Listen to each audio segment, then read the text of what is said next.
夜はまだ終わっていなかった。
Hello everyone and welcome to the United States West Coast Qualifier for the official Melty Blood Type Lumina tournament. My name is Fox. I'm hosted this evening with... I'm Jadelyn, and we're both super excited to be back for another qualifier. We were back here in the Central Qualifier in July, and it was really explosive, and with the top 8 that we have here today, I pretty much expect the exact same thing. Yes, since this is a West Coast qualifier, a lot of people are just like, yeah, I haven't seen a lot of the competition that comes out of that region, you know, mostly California, because that's, you know, everyone says, you look at a US map, you're like, what's the West Coast look like? California, Vegas. That's what a lot of people are expecting, but a lot of the qualifiers are actually from Southern California, because I feel like their scene down there is a lot more active in terms of offline and online play, but we have some representation from NorCal as well. We do, and we also have a couple outside of California representing Washington State, and that being Akumi, very famous VLOG player, yes, who is actually up first.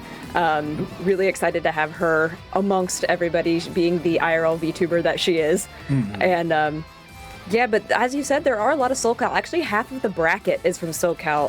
Raiden, Sauce Boss, Shatani and Nico are all from SoCal, so they've all fought each other pretty frequently. Yes. Then you have the NorCal representation being Giuseppe and also Tensei. Those two, they come from a region where they were highly touted for their uni ability, but those are the players who I see have enough understanding of the game where just like, okay, we don't play a lot, but we know what our characters do, we know how to fight the cast. And then also you have the two representation out in Seattle, I believe. It would be, as you said before, Akumi and also CG. Right. So yeah, a lot of these players, actually all of them play more than just type Lumina. Most of them, as you had mentioned, play a lot of Uni. Several of them play the previous Melty Blood as well. We've got a lot of Grand Blue. We also have some DNF Duel showing up in there and a couple Guilty Gear Strive. So these are players that are really well versed in a multitude of fighting games and can take everything that they've learned from all of those different games and apply it to what they've learned here. So as you guys are seeing right now, this is your top 8 bracket. So we have Raiden and Akumi waiting in the wings. They are here, getting ready to get started.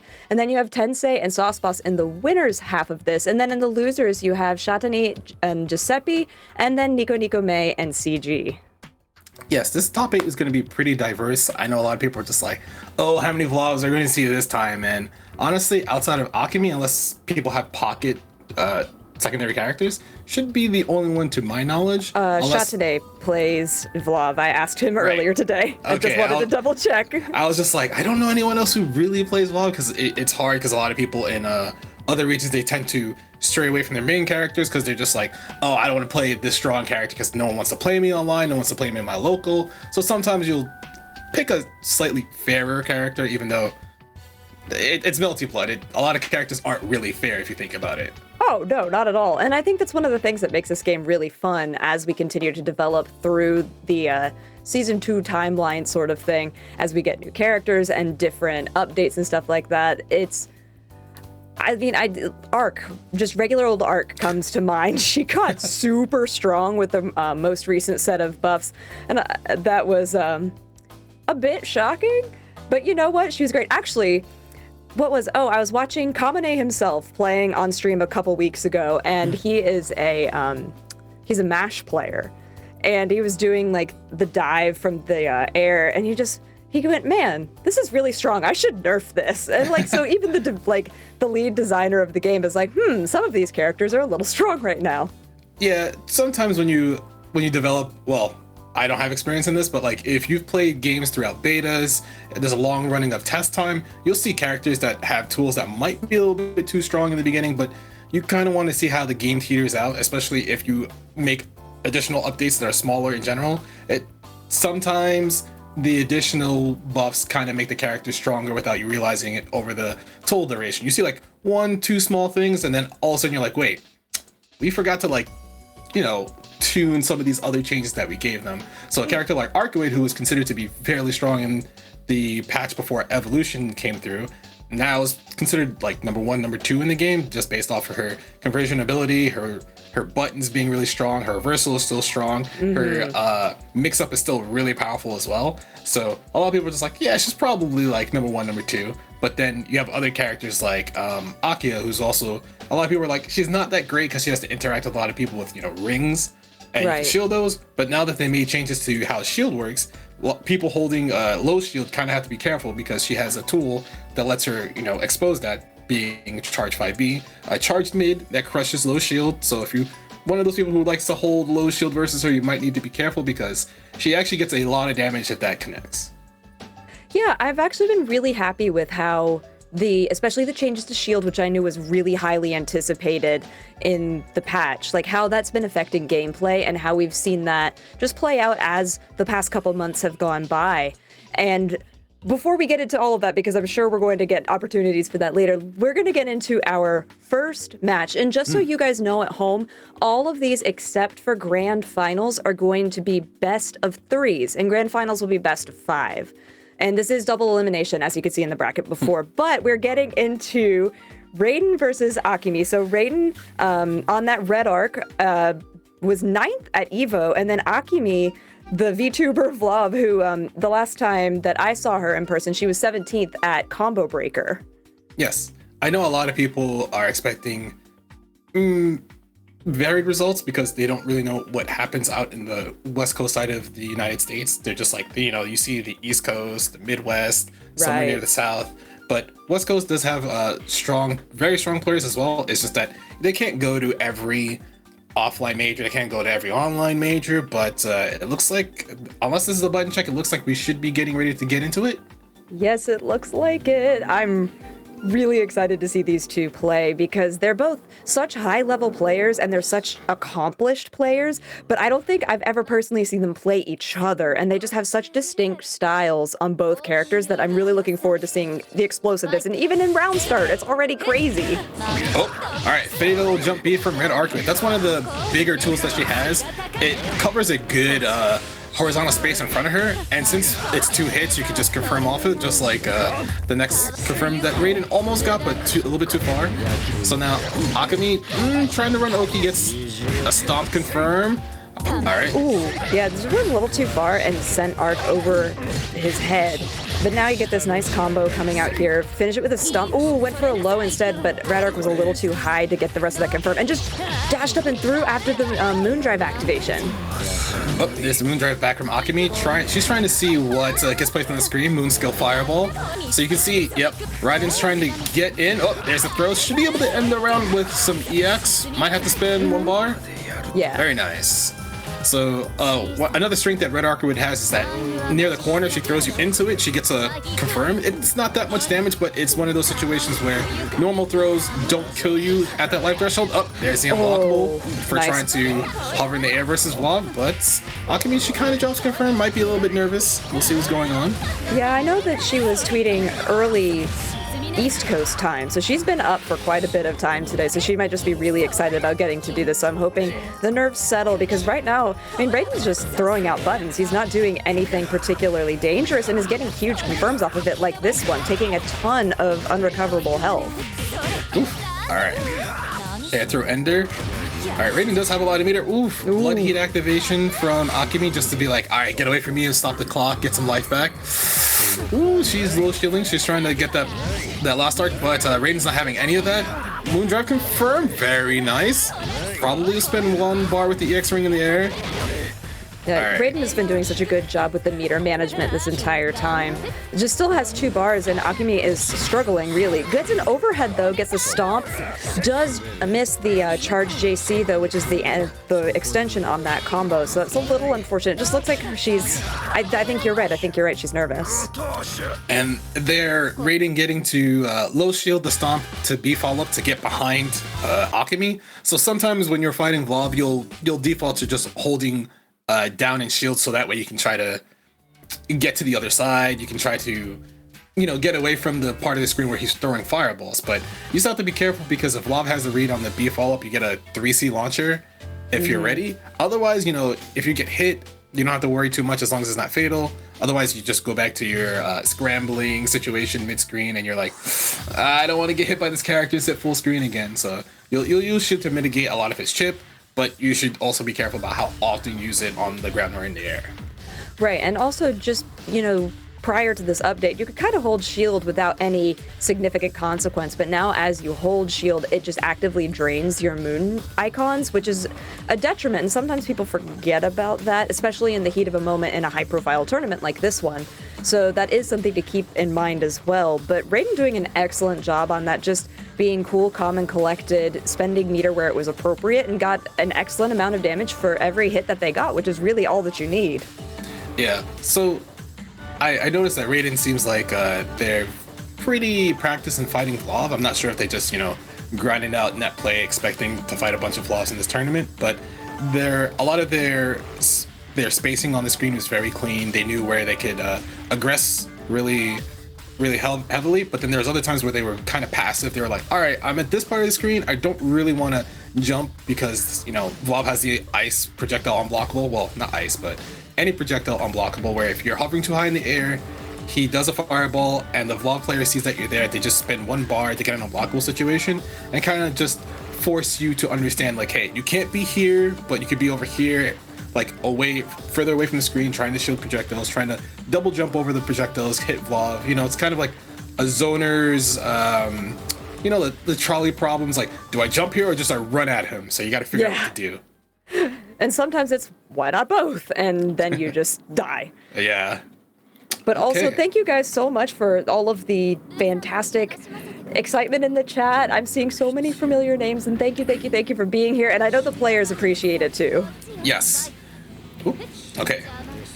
Oh, so Raiden's up 1 game. Akumi trying to get her foothold back, but not a good round start. There's both Moondrive activation. Ooh, yeah, I mean, it was early, but it was necessary just to see what was going on in that entire situation. I like that Akumi was trying to open up with all of those blowback edge 6Cs, but it didn't amount to anything. Raiden gets the first significant hit, and that's a lot of life on Akumi's side gone. Yes, now it's anti-air 5C. She doesn't get a full confirm. She's trying to keep her turn. Spends meter to stay safe. Oh, overhead gets blocked. So you can see Raiden, they're doing a good job of making sure Akumi has to change up how she approaches if she wants to get clean hits. Shield interaction goes in the way of Raiden. EX, nice. Gets a tackle. Moon drive activation to confirm to end the round most likely. Might have to spend a bar. Yeah, they wouldn't have been able to just with the scaling without spending that bar, but that was a significant amount of damage. And once again, Raiden just doing a great job capitalizing on little hits. I would love to see Akumi adjust just a little bit more, just honestly get her feet under her. Her blocking is a little off today. She's getting hit by a lot of just blocking the wrong way. Yeah, that can be kind of tough because sometimes you're fighting a character maybe you're not that familiar with, but still, as one of the stronger characters, you have to understand what your game plan is, how to execute versus some unfamiliarity. Ooh, no fatal on the B follow-up. No. So now you can see Raiden trying to escape the corner. Oh, gets thrown. Yeah, that was a good throw. And got a little bit of charge in as well. We do get a Moondrive activation from Raiden. The rings come from overhead. Just throwing all these projectiles. And finally, Akumi gets an opening, drops it on the 3rd double down, but ended up picking it up, was a little too far to finish it, tried to get just the launcher, but nothing happened afterwards. It's finally a little bit closer. I feel like Raiden can just take it with one little turn, though, and this could be it. All right, clean jump in from Raiden. Let's see if they spin a bar to get their life back. The heat, yep, there it is. Stop the clock, get their gray health back. Akumi flinching. That should be the end of the round with the arc drive. 1, 2, Definitely. 3. Don't even need the third one. That hurts. And just like that, Raiden moves forward in this bracket, and Akumi will be moving to the losers bracket. The game plan from Raiden was so clean. Yes, a lot of people, they don't see a lot of red Akumi. They're like, what does this character do? She just throw, they expect her to just throw big rings, but she has pretty large normals in her B and C air normals, and even her grounded normals too. They control a good amount of space in front of her, and they demand that you get ready to either block the overhead or the far-reaching crouching B that she has. It goes fairly far, shrinks her hurt box, so it's kind of hard to contest her sometimes. Goes under some mids as well. Like if you do a standing B normal, she'll just crouch under it with 2B, and you're like, wait, how does that work? But that's the wonders of hitbox, right? Right. So Red Arcwood is one of those characters where she demands that you understand that sometimes you're not allowed to jump at her with a flying button, because she can kind of just neutral jump or fade away jump with a normal in the air, and you're like, wait, I got hit. And then you're back in this whole cycle of, I have to walk forward to block rings. I don't want to get unblockable, because if you block a lot of her air normals, she lands first, she does a grounded normal, grounded normals are air unblockable, and you just repeat the cycle. Yeah, and it really felt like Raiden just had all of that in their head and ready to go and just at their fingertips, and executed very cleanly. Now, of course, since we haven't gotten to the losers bracket yet, nobody has gone home at this point, and all 8 of these players have qualified for the in-person finals that we'll be having towards the end of the year. Yes, I know a lot of people are expecting to know, the date, the location, and all that stuff, but that'll be later on. You'll figure that out once we get some more help from our lovely people at Eliphant. They were kind enough to bring everybody here, say, hey, there's going to be a United States qualifier, the 3 regions. We're just going to split up the United States into 3, and top 8 from each one shows up at the end of the year. So it's very good that a lot of players are showing out and saying, okay, I'm going to support the game that I've been playing, because I know a lot of people are just like, man, where's our circuit, where's our tour or whatever. But this is the closest thing that we're going to have, and we should be very grateful, because this is a lot of time, it's a lot of money, a lot of organization. It's so much. Yeah, so I'm glad people, they show it out there, like, all right, I'll make the time, I'll play as hard as I can, and they'll show up at the finals and make a good impression. Yeah, and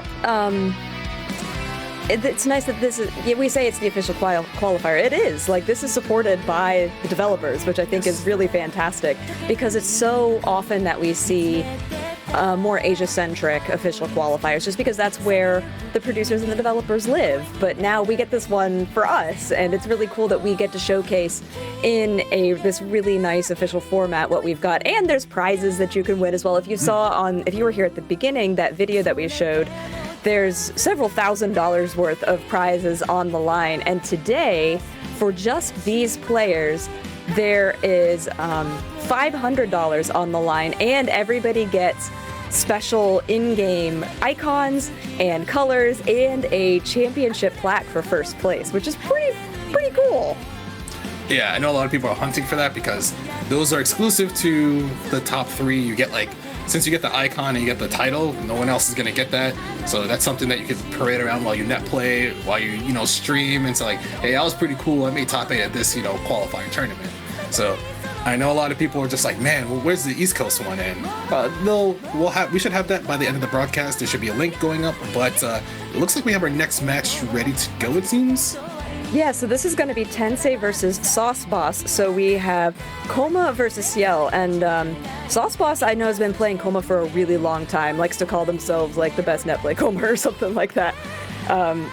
But this being the grappler character, and who did get some really nice adjustments in the most recent patch, can do some just a little bit more maneuverable than they used to be, playing against Tensei, who calls themselves the the original, or the Eltham cosplayer. So at some point, they and I need to meet up and both cosplay Eltham at the same time. Yeah, this was in very late days of Under Night EL. But right now they're playing CL, and they seem pretty practiced. They know, whoa. All right, Moondrive activation, Moon Skill DP from Sauce Boss, just trying to get it confirmed, but they dropped it. So this matchup is heavily favored, not heavily, but it's favored in CL mostly because she has keys that she can throw around the screen. It's a very straightforward projectile that Koma has to deal with. His movement is on the slower end of the cast, but he has big C normals that have arm if you charge them. And, you know, he has the command grab that everyone loves, so he's, you know, a pseudo grappler. He's not exactly the grapple archetype. Oof. Oh, that hits full screen every time, and it hurts. Okay, we do get a heat, just tell Tensei to back off. And it didn't really get much, but honestly at that point it was operating more as the get off me button rather than the help. But he did end up taking the round. He output so much damage. Yes, Koma is on his average damage is on the higher end of the cast, mostly because, you know, a lot of your combos will start with a B or C normal because that's how he forces his way in, and then he has a lot of other special moves. He has a DP, he has Stomp that has armor and also advances him forward. So you have to be careful when you fight this character. He doesn't seem that threatening because, you know, he's kind of slow versus the whole cast, but once he gets in, it's very scary. Yes, it's terrifying, and it's hard for him for you to shake him. So Tensei does get the first bit of damage in this round. Oh, we've got Moondrive for Moondrive. I like the response for it though, because it could have been a lot scarier for Tensei. Oh, Moon Skill Dive, nothing. Moon Skill Flip, just burning the rest of their Moon Gaze, just trying to get it back. EX Sinker, gonna OTG, get some extra damage in meter, see what the response is. Tech forward, that is punishable if you time it correctly, but Tensei doesn't get anything, Sauce Boss to heat. And now it's just trying to escape? Yeah, we had a B counters just trying to close the distance after that shield, but I feel like Tensei is the one coming out in the advantage of this entire situation. Just throwing stuff, charging up the moon skills just to throw more stuff, have more options available. You always want to have more options available. Stuck in the air, the EX, I don't know about that. Spent a meter, and now you're taking so much damage. And that was a very safe heat, but the Moondrive afterwards, oh, very nice response. All right, OTG might not be enough to kill. No, it just goes for another mix-up. Jump B doesn't kill. All right, shield. Held the shield counter the wrong way and gets hit by the B follow-up. All right, last chance for Sauce Boss. There's 7 seconds left on the clock. Jump back. Oh my goodness. Tensei, they were mashing for their life. They're like, please, I need this round. I don't want to go down 1-0. No, I really like the Tensei neutral jump to match Sauce Boss and then just went for the low. I thought that was a really smart way to maneuver around that particular situation. Wow, these 2As coming out from Tensei, paying off for these these combo starters, pardon me. Small drop there from Tensei. Sauce Boss smashes out, gets the turn back, EX command grab ender. All right, safe jump. No, wake up Moondrive. I want to see what's going on. Moon flip out. Nice. Delayed their descent with another jump, falling jump normal. So they should be able to, drop combo, Moondrive, Moon Skill DP gets, there's the heat. Oh my god! Why did you do that? You're dead. You'll never live again. Farewell, you just got last arced. I mean, that is... Oh, it hurts. You know, sometimes you see the big red button and it's, you know, the conundrum of push red button, don't push red button. You just, you know, you're wiping the sweat off your head. You're like, do I press the button? No, they won't hold it forever. And then it happens and... They held it. And you proceed to lose 7,000 damage. And, yeah, let's hope that doesn't happen again. Yeah, that was... Yeah. Because the thing is, you know, you see Tensei sitting there holding shield. You're like, oh, he's not going to hold shield the whole time. The normal response is to either do an air dash over the low shield and, you know, do a jump in, or you do a command grab or normal grab. Koma has options to do all three of those things, so... Not sure. And you chose none of them. They pressed the button, but it was the wrong button. They did. It was definitely the button that ended the round the most quickly. Yes. So unfortunately, maybe Sauce Boss kind of had like, you know, you know, their hands weren't paying attention to their brain. They're like, I'm gonna do this, but you know, you're so ingrained it's just mashing right away. It doesn't happen. So hopefully, Sauce Boss takes this time to calm down, and be like, all right, that happened, but you know, you work past it. You'll pick up all those drops that you had. He was playing pretty well, but I could tell there was some nervousness going on there. Yeah, I mean, we definitely want to emphasize the fact that this is, you know, a high-profile tournament, and online or not, those tournament nerfs can definitely still get to you because, as we mentioned before, and as you were talking about, you want those like top 3 placings so you can get the cool stuff, and then you can show off that you got the cool stuff. And that can definitely affect your mindset. But getting back into this, so Tensei is up 1, and as a reminder, these are best of 3s, so Tensei pulls it out again. Could be lights out for Sauce Boss going to the losers bracket. All right, round start. Being aggressive, walking at each other. Tensei gets anti-aired by 2B, the clash, and then Sauce Boss pressing 5B after. Tensei doesn't get the confirm after the knives hit. Let's go DP. Didn't moon drive back to stay safe, so Sauce Boss gets the turn, 4,000 damage. Oh, there we had the moon drive, and that time got to just backdash, but unfortunately it's just going to eat a ton of damage. I liked the idea, but the outcome is that you're dying. So you get arc drive. That should be enough to finish it. No, not quite. Boy. Ooh, just a sliver. Gosh, scaling. Right. So that does give Tensei another opportunity to live. Is going to build up 3 bars of magic circuit as well, which could be a lot of life back on the board if they use it correctly. All right, they're just gonna contest. Yes, and that's the Coma charged MC I was talking about. It has armor, so if you interact with it and you can still block after, you should probably try to do that because mashing buttons into it's not the best idea, especially when he just continues to plow through it. Nice response from Tensei. Oh, they waited too long to respond. Yeah, you hate to see that window close, but it's shut. And once again, Sauce Boss with these really aggressive heats, just trying to get Tensei away from them. Unfortunately, Ciel has so many great gap closers, but also has an entire set of projectiles as well. Yes, she has a grounded set and an air set. They cut off different parts of the screen, but she also has a flash kick reversal, so you have to be careful about how you try to approach when she's on the ground. Throw, nice. That's how you stop low shields. And now we're just gonna go back to the zoning game, making sure you get some chip, but you put yourself to the corner versus Coma. That's terrifying. Yeah, the fact that Tensei managed to get out of that situation with this entire screen carry is very impressive. Has 4 bars of magic circuit. They can close this out very easily. Only spent 1, so they're going to come into this next round looking very good. Except for, I guess, both of them have very few moon icons, but the magic circuit situation is looking really good. So now, Tensei, is probably going to default to just throwing keys to see how Sauce Boss approaches. Oh, but they went back in trying to throw off the timing. Gets anti-air by Coma 2B, probably one of the best anti-airs in the game period. And the 2C to stop the backdash attempt from Tensei. Oh, all right, we have armor. Oh my gosh, that's goodness. A problem. Round's not over. One last chance for Tensei. Oh no. All right. Good Throws throw. a shield. Still had heat activation as well. Okay, just throwing a lot of keys. And then, what do we have? Oh no, just so much armor to go through all of those moves. This is really intense.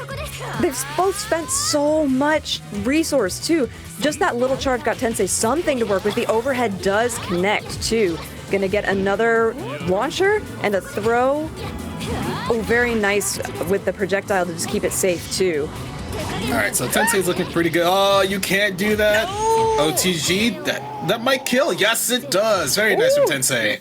They recognize that after you do 236C from CL, it hits full screen. So if you're doing anything that's not blocking or you can't respond with a moon drive of your own, you're in a bad position because you get tagged by something. You're like, wait, hold on. Why did I not respond correctly? So when you fight CL and she has meter, you have to be careful. Nothing is safe from full screen unless you have resources, and Sauce Boss didn't have those, unfortunately.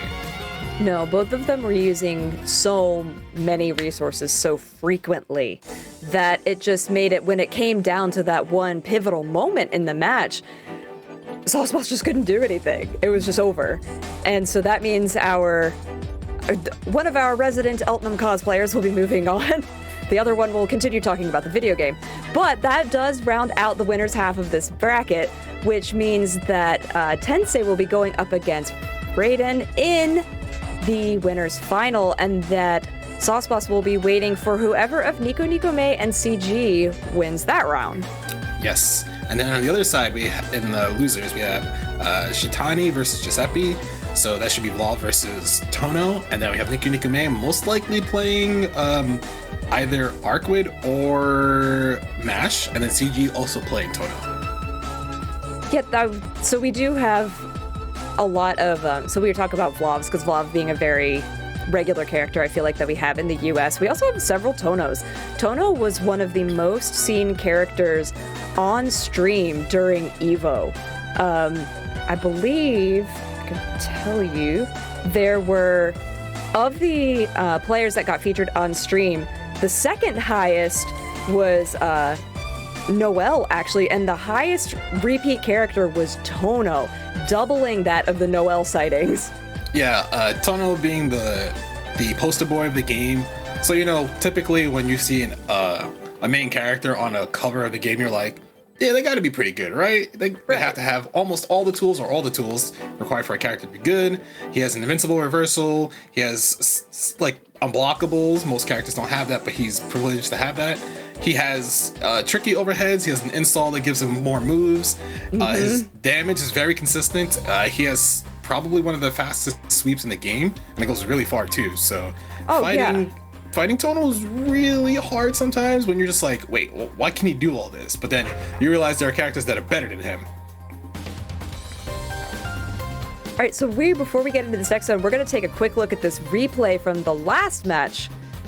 So this was at the very beginning where Sauceboss had managed to put one on the board, and then we have the Moondrive for Moondrive activation into this moment where you got last arced into oblivion. Sauceboss might have been trying to do command grab there, because command grab is a 2-on-4 motion, quarter circle back, but they might have got 2A instead. And then there you see Tensei doing wake up Moondrive to see what Sauceboss does, and then his wake up.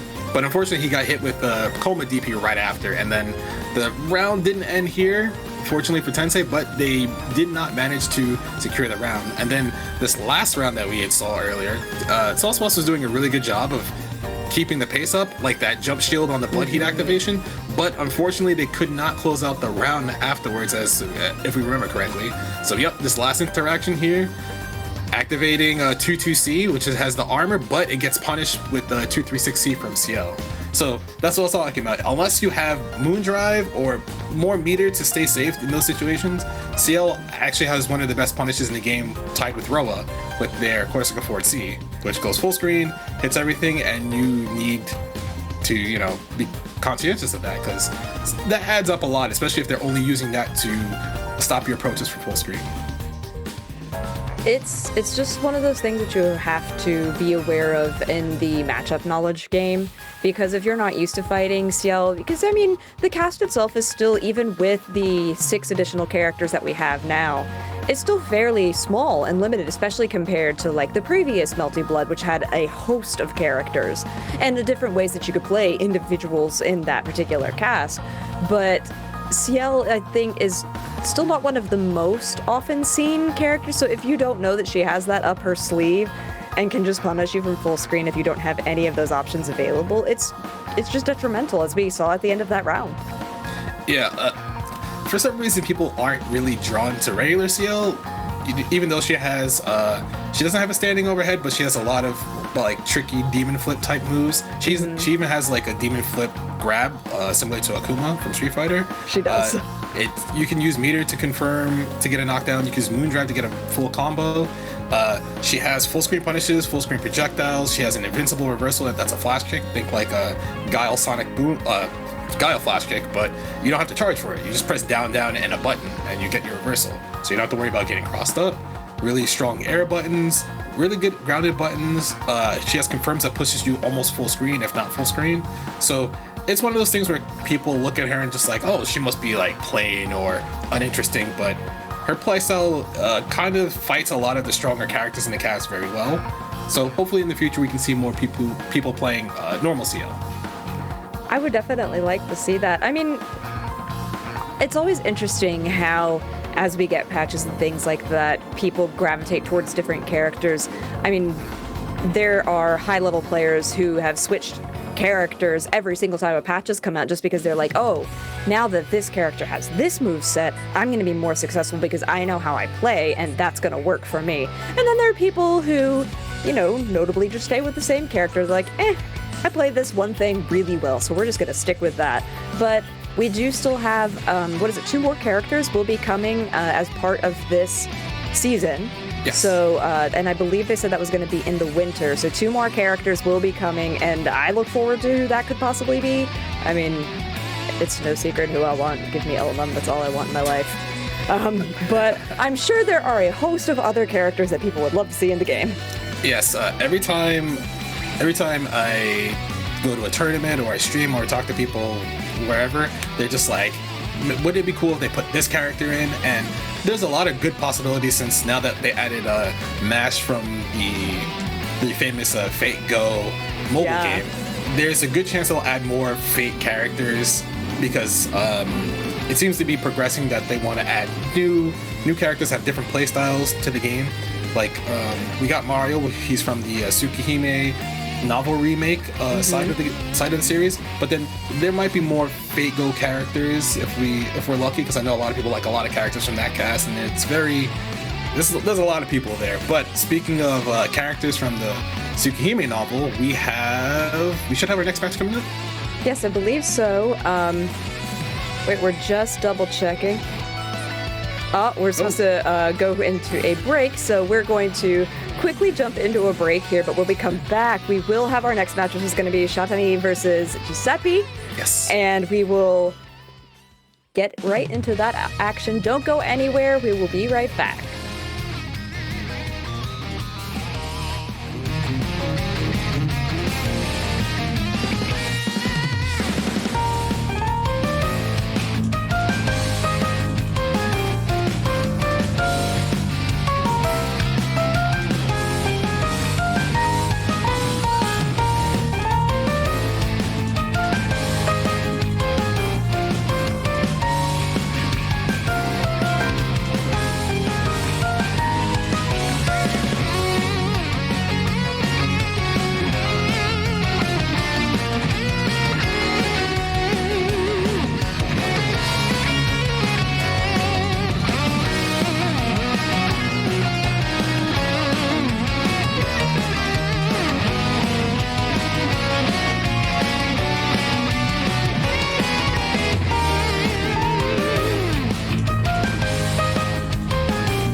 Hey everybody, welcome back after that short break to the official Melty Blood Tournament USA West qualifier. We have finished out the first half of our winners bracket. Raiden taking it over Akumi 2-0, and then Tensei over Sauce Boss 2-0, which brings us to the loser's side of the bracket, where we're going to have Shatani and Giuseppe fight it out. They are ready to go.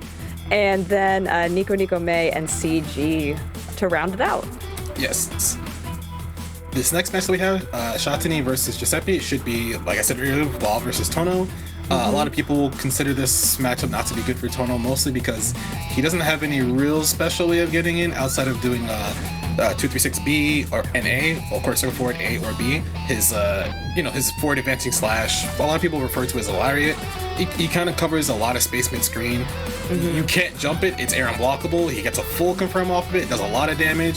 So you have to be careful how you maneuver around Tono. But because it's Vlav, you have a lot of projectiles you have to get through. You have to get to that space where you're allowed to do that move. And you also have to watch out for Vlav's normals. His normals are actually really big. But Tono also has big normals in Jump C, 5C, 2C. So Vlav players typically are just like, man, this Tono character kind of just goes across the screen. But we'll see what's going to go on in this match coming up right now. Right, and before we get into it, Shatani was DMing me. He was like, hey, tell people that I got 13th behind Raiden at EVO. So, yes, 13th behind Raiden. And Giuseppe also had quite the run, 17th at EVO and 9th at Combo Breaker. Yes, I remember Giuseppe talking about not knowing how to fight Mario, and he kind of went really far for someone not knowing how to fight most of the cast. He did really, really well. So we are going to get into it now, and the first there's that slide, just does so much work for Tono. Gets into the corner as well, and of course the thing that we're going to be watching is to see how much magic circuit that he has, because as soon as he's got that 3, he's going to try and go for an arc drive. Yep. Shatani trying to moon drive through that Oki that Giuseppe was doing, gets hit after. Oh, BC right after. Right as Shatani was about to lose the rest of their moon gauge, they just managed to sneak out of BC during shield. Gonna get the air throw ender, and we'll see what happens here. Blocks the double overhead. Giuseppe doing a good job of defense. Low shield. B follow up after gets blocked. Ooh. More shield, and again shield, and a nice open up with a 2-2A. Gets us into the corner, is going to finish it out with a quarterback B combo, and then just takes a real quick knockdown. Moondrive activation doesn't really net anything other than just the brief break to see what was coming in next. All right. Oh my god, that 2B stopping the approach from Vlav, but Giuseppe still at a pretty large life deficit. Oh, low shield back. B follow-up doesn't kill. You gotta be careful. You can see Giuseppe trying to figure out how to jump in. Gets into the space where Tono's really dangerous, but Shatani not trying to. Oh my god. Probably tried to throw, and Giuseppe's like, nah, I'm gonna press buttons. I need you away from me. I need to win this round. Sometimes press buttons is the answer, and that worked. It worked fine in that situation, even though Shatani was being so careful with the air movement too, just like neutral jumping around. Sort of like they're doing right now, but that, you just get hit, you get clocked with the foot. All right, Giuseppe should spend 1 meter here. There we go. Get a launcher. All right, let's see what Shatani does here on wake up. Might just try to activate. Nope. High shield the unblockable attempt. Oh, and Giuseppe's still holding low shield there. Doesn't get hit afterwards, but now you have to block ice block pressure. The chip is not that bad, but it does force reactions out of some people who are scared. Oh, but Giuseppe picking the right action after shielding. Should spend meter here as well. Yep, does choose to, and gets the launcher and the hard knockdown as well. I like the air jump to just, change things. Then we get the heat, finally gets to reset it a little bit. Just using so much shield from Giuseppe, but now finally gets opened up. And we could close it out with an arc drive, because there was a little bit left of heat, and you might as well just go ahead and spend it at that point. Got several icons of moon back on that charge as well, but unfortunately didn't come out of it fast enough, so now is taking a ton of damage from Giuseppe. Alright, so air throw ender here. Let's see what Giuseppe does. Oh, jump C hits counter hit, but there's no confirm after. Shatani decides to heat because they had 1 bar left. Alright, spends the rest of their meter there. That late throw tech from Giuseppe. Keeps his turn. Moondrive activation to stay safe. Doesn't hold low shield. Gets punished for it. Shouldn't die. Yep. Air throw ender from Shatani, trying to get the last bit of life out of Giuseppe, but Giuseppe has so many resources, he could probably just, dash up low shield, try to force to see Shatani changes their approach. Not a lot of time left though for Giuseppe, Moondrive activation. Alright, he's coming soon. Let's see if Giuseppe's paying attention. No, he lost his chance. Oh, no. And he somehow didn't get punished for that. We take those. Yeah, I mean, if you're Giuseppe, you absolutely do, because really, Shatani should have thrown out the double down so much earlier. Oh, that's a heartbreaker. Giuseppe takes it on a timeout. That's one of the rare instances of timeout in this game so far, because I know a lot of people they're like, oh, this game is so fast. People just kind of die right away. But if you manage your resources really well, you don't have to worry about that, because you can slowly chip away at your opponent, force them to try to approach, and if you're good with movement, you'll never get caught. You just run away, try to heat, get your life back. And honestly, Giuseppe shouldn't have been allowed to heat from full screen like that, because Vlav has his stomp that goes full screen. But let's see if Shatani brings it back, figure out what they need to do to stop Giuseppe. I think the thing that's the most shocking is that Shatani was clearly going to go for that full screen stomp anyway and just waited too long. If he had done it a half second earlier, it would have been a completely different round. Actually, Giuseppe would have died. Yes. Like 100% would have just been dead. Because things like this happen. Look how much damage that does. And it just brings Tono right into your tiny little arms. Oh, doesn't get the confirm, gets hit by that infamous 236B. Alright, Giuseppe should get a full confirm. Might do EXDP ender for the left-right mid-screen. Yes, here we go.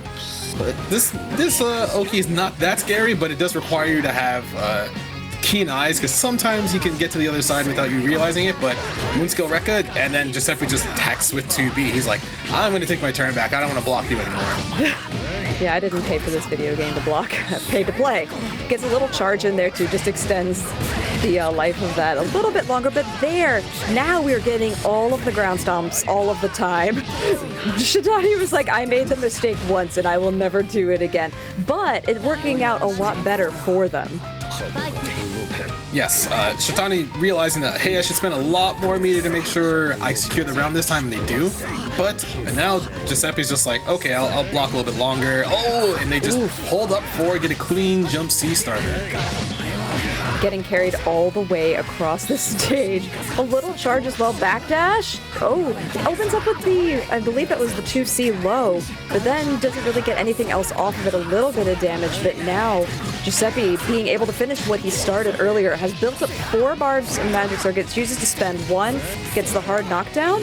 No, yep, there we go. And then we have a Moondrive activation and a tech immediately after. Oh, alright, B follow-up hits, no counter. Anti shield, BC. Oh, Shatani was still in the air, so that 2B was unblockable, and you get hit by the long 2C from Tono. You gotta be careful when you fight this character, because this 2C goes deceptively far. You'll think like, oh, it's just like a standard Shoto sweep, but then sometimes you're like, wait, it hit from halfway across the screen, what's going on? Yeah, it does. That slide, it is so devastating. And the way that you can string it together in a combo like that just to gain corner advantage when you were nowhere near that corner is really impressive. So now we have tons of pressure. We do get a Blood Heat activation. Went for a grab from Giuseppe, but didn't get anything because Shatani just lives in the air right now, trying to get anything, but did manage to get a lot of health back. Gets finally just a combo now into the corner. Overhead does not get anything, and then we just get a reversal. Alright, little shield to 2B. Shatani BC's out of there. Ooh, nice stagger. Doesn't fall for any tricks Giuseppe has while holding shield. Gets a clean hit. Should push Giuseppe back to full screen. Alright, Giuseppe needs to be careful now because if he jumps incorrectly, punish, nice. And that's one of the benefits of having long normals. You don't have to really worry about dashing up to punish the B reversal after shield from a lot of characters. Alright, yeah, safe heat. Yeah, such a safe heat. Gonna able to get so much off of that. And then the BC for the BC counter, so everybody's flying every direction. Okay, does get hit there. Is going to close the distance, gets a charge JC as well.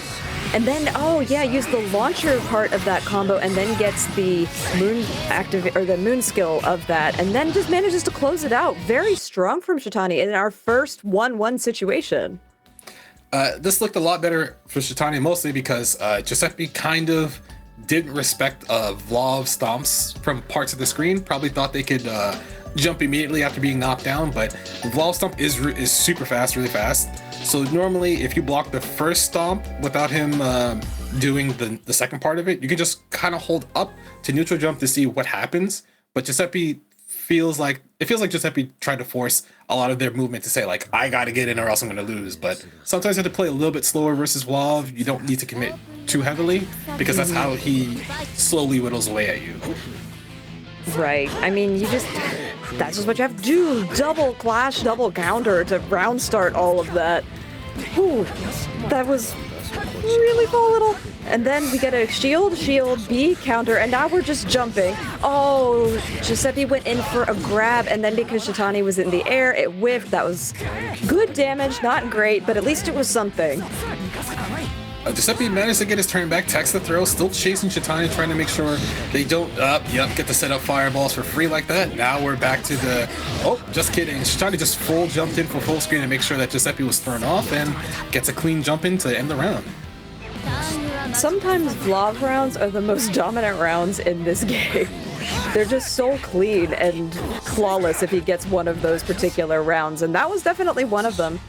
Giuseppe spending a couple Icons of Moon just to hold that shield, just to stop the projectiles from coming in, and now the single ground stomps coming out. We did get, just lots and lots of ground stomps, but nothing too much. There we go. Get another ground stomp and then charge JC, finish out this combo.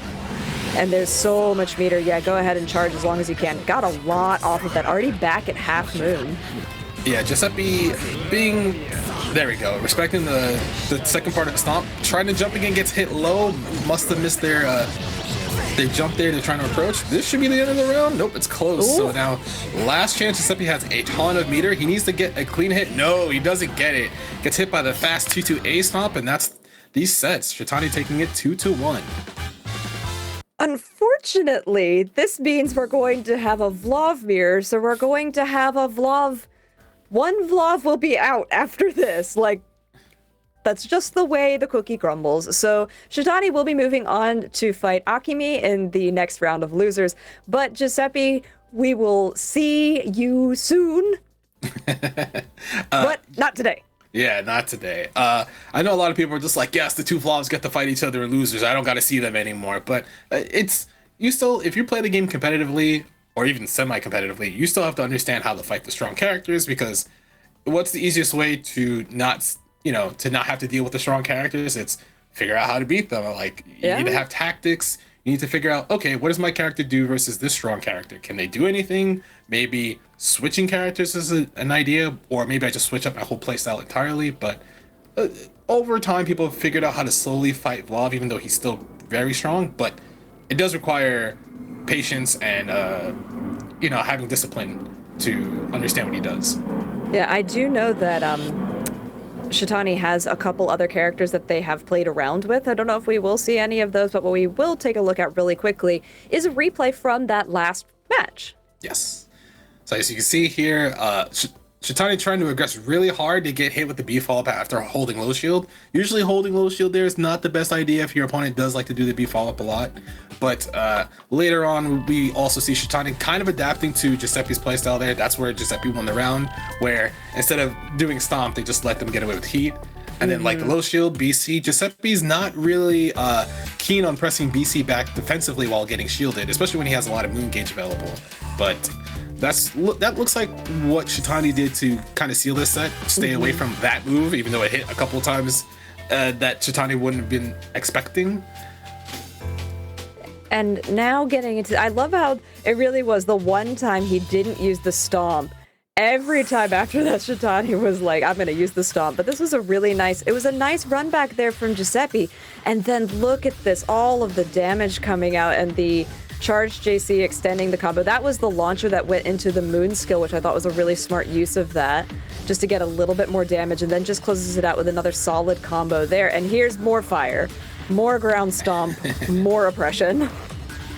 Yeah, so you see Giuseppe trying to like move there, because if you jump too late, excuse me, the stomp will hit you because you're not blocking right away.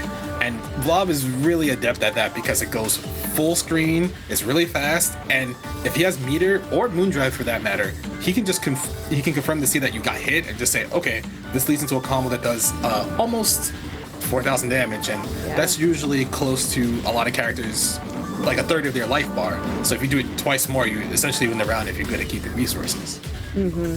One of the changes that did come in with this patch is that prior to this patch, everybody had the same amount of health, which was 11,001, which I thought was really funny that there was and one. But now we do have different health values, with Neko Arc being the lowest. I believe Koma is the highest, and most of them all have, I believe it is, what, 12,000? It's either 12,000 or 11,000, with some small differences in between. Some characters have like 11,700, 11,500, you know, those kind of values. But it's 11,700, and Koma is the highest at 12,300. Okay, I just wanted to double check that.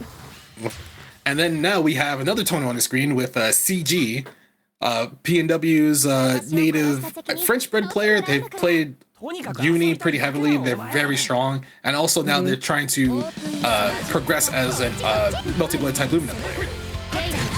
And Nico out here playing Arc has also played some a decent amount of Neko Arc. They did place 17th and 33rd in both parts of the Gauntlet when we had that, which was super duper fun. So maybe Neko Arc, question mark? But yeah, CG on this Tono again, and a really strong player. And like you said, very strong in Uni as well, playing Enkidu. Yes.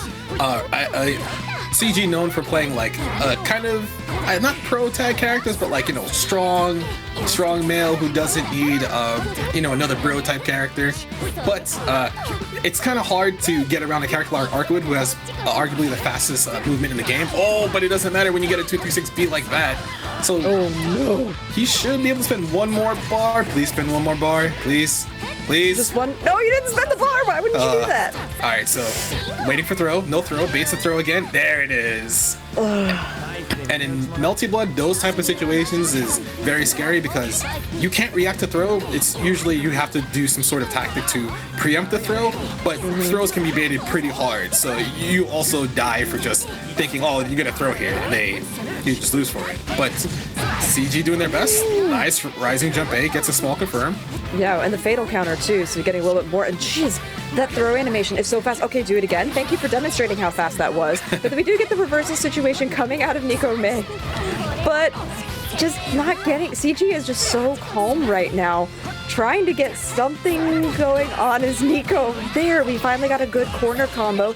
Gonna be able to get a good amount of damage, has plenty of meter. Oh, they dropped it. And now you're reverse thrown into the corner. What do you get? Oh, they're still blocking. They have Moon Drive available. They might use a Moon skill to clash or something. There it is. That's a Moon skill DP. She gets out. So now Arkwood gets a clean jump seat. This round should be over provided Nico Nico does. Yep, there's the Arc. It should kill, mostly because it's the minimum damage on a lot of people's arc drives is pretty high. So in those type of situations, you don't have to worry. Yeah, I think it's 3,500 as the average arc drive damage. Yes. And that did manage to close that one out. So we do get at least, we have a 1-1 situation here now, but Nico Nico did a good job cleaning up their damage and just being a lot more oppressive like it can be. These reverse throws into the corner have been working out pretty well for CG, but there's one of those unblockable situations. Then Nico tried to activate Moondrive and press a button, but they got hit by 2A. So now CG's gonna burn the rest of that by charging, very smart. So now Nico doesn't have any Moon Gauge, charge 5C, clashes through jump C. Oh no, he accidentally puts themselves in the corner. Wait, they're dead. Hold on. Wait a second. You're actually dead. Look how much, And then my favorite arc drive, Melty Blood, just closes it out. So unfortunately for CG, they put themselves into the corner during that small scramble situation because it looked like he was trying to air dash, but Nico kind of walked out of the corner, and then all of a sudden CG found themselves in the corner and they're like, wait, I have to block Arkwood in the corner. I don't want to do that. And they tried to mash, a small scramble happened, and Arkwood kind of did 4,000 plus damage and ended the round. Kind of did all that damage. I mean, really, it looked like what CG was expecting was that Nico Nico was going to stay on the ground and just started going for their 2-2-A combo opener, and Nico was like, except I'm in the sky, and then hit him with an overhead. It was like, that was it. Yeah, because Arcwid's Jump C is one of the most active normals, air normals, at least in the game, because it hits at this weird 45, like 60-degree angle above her, and it still covers the space in front of her and covers the space below her. So you're just like, I gotta make sure I don't get hit by this button, because that's easily one of her best buttons at contesting people at all aspects of the screen. Maybe even a little bit behind her if you're unlucky. It's a good button. It's just a good choice to go with that. Yeah, we're going to get back into this next one shortly. I think they were just considering taking a little break there. Okay, no character changes, nothing like that. We are going to go get back into this one. Nico is up 1. I love a lot of you guys are big CG fans, but some of you are talking about Nico cooking people, which may have been what happened. So thank you again for all of your support. We really appreciate it. And then, yes, we do have the Emiya colors on the side of CG.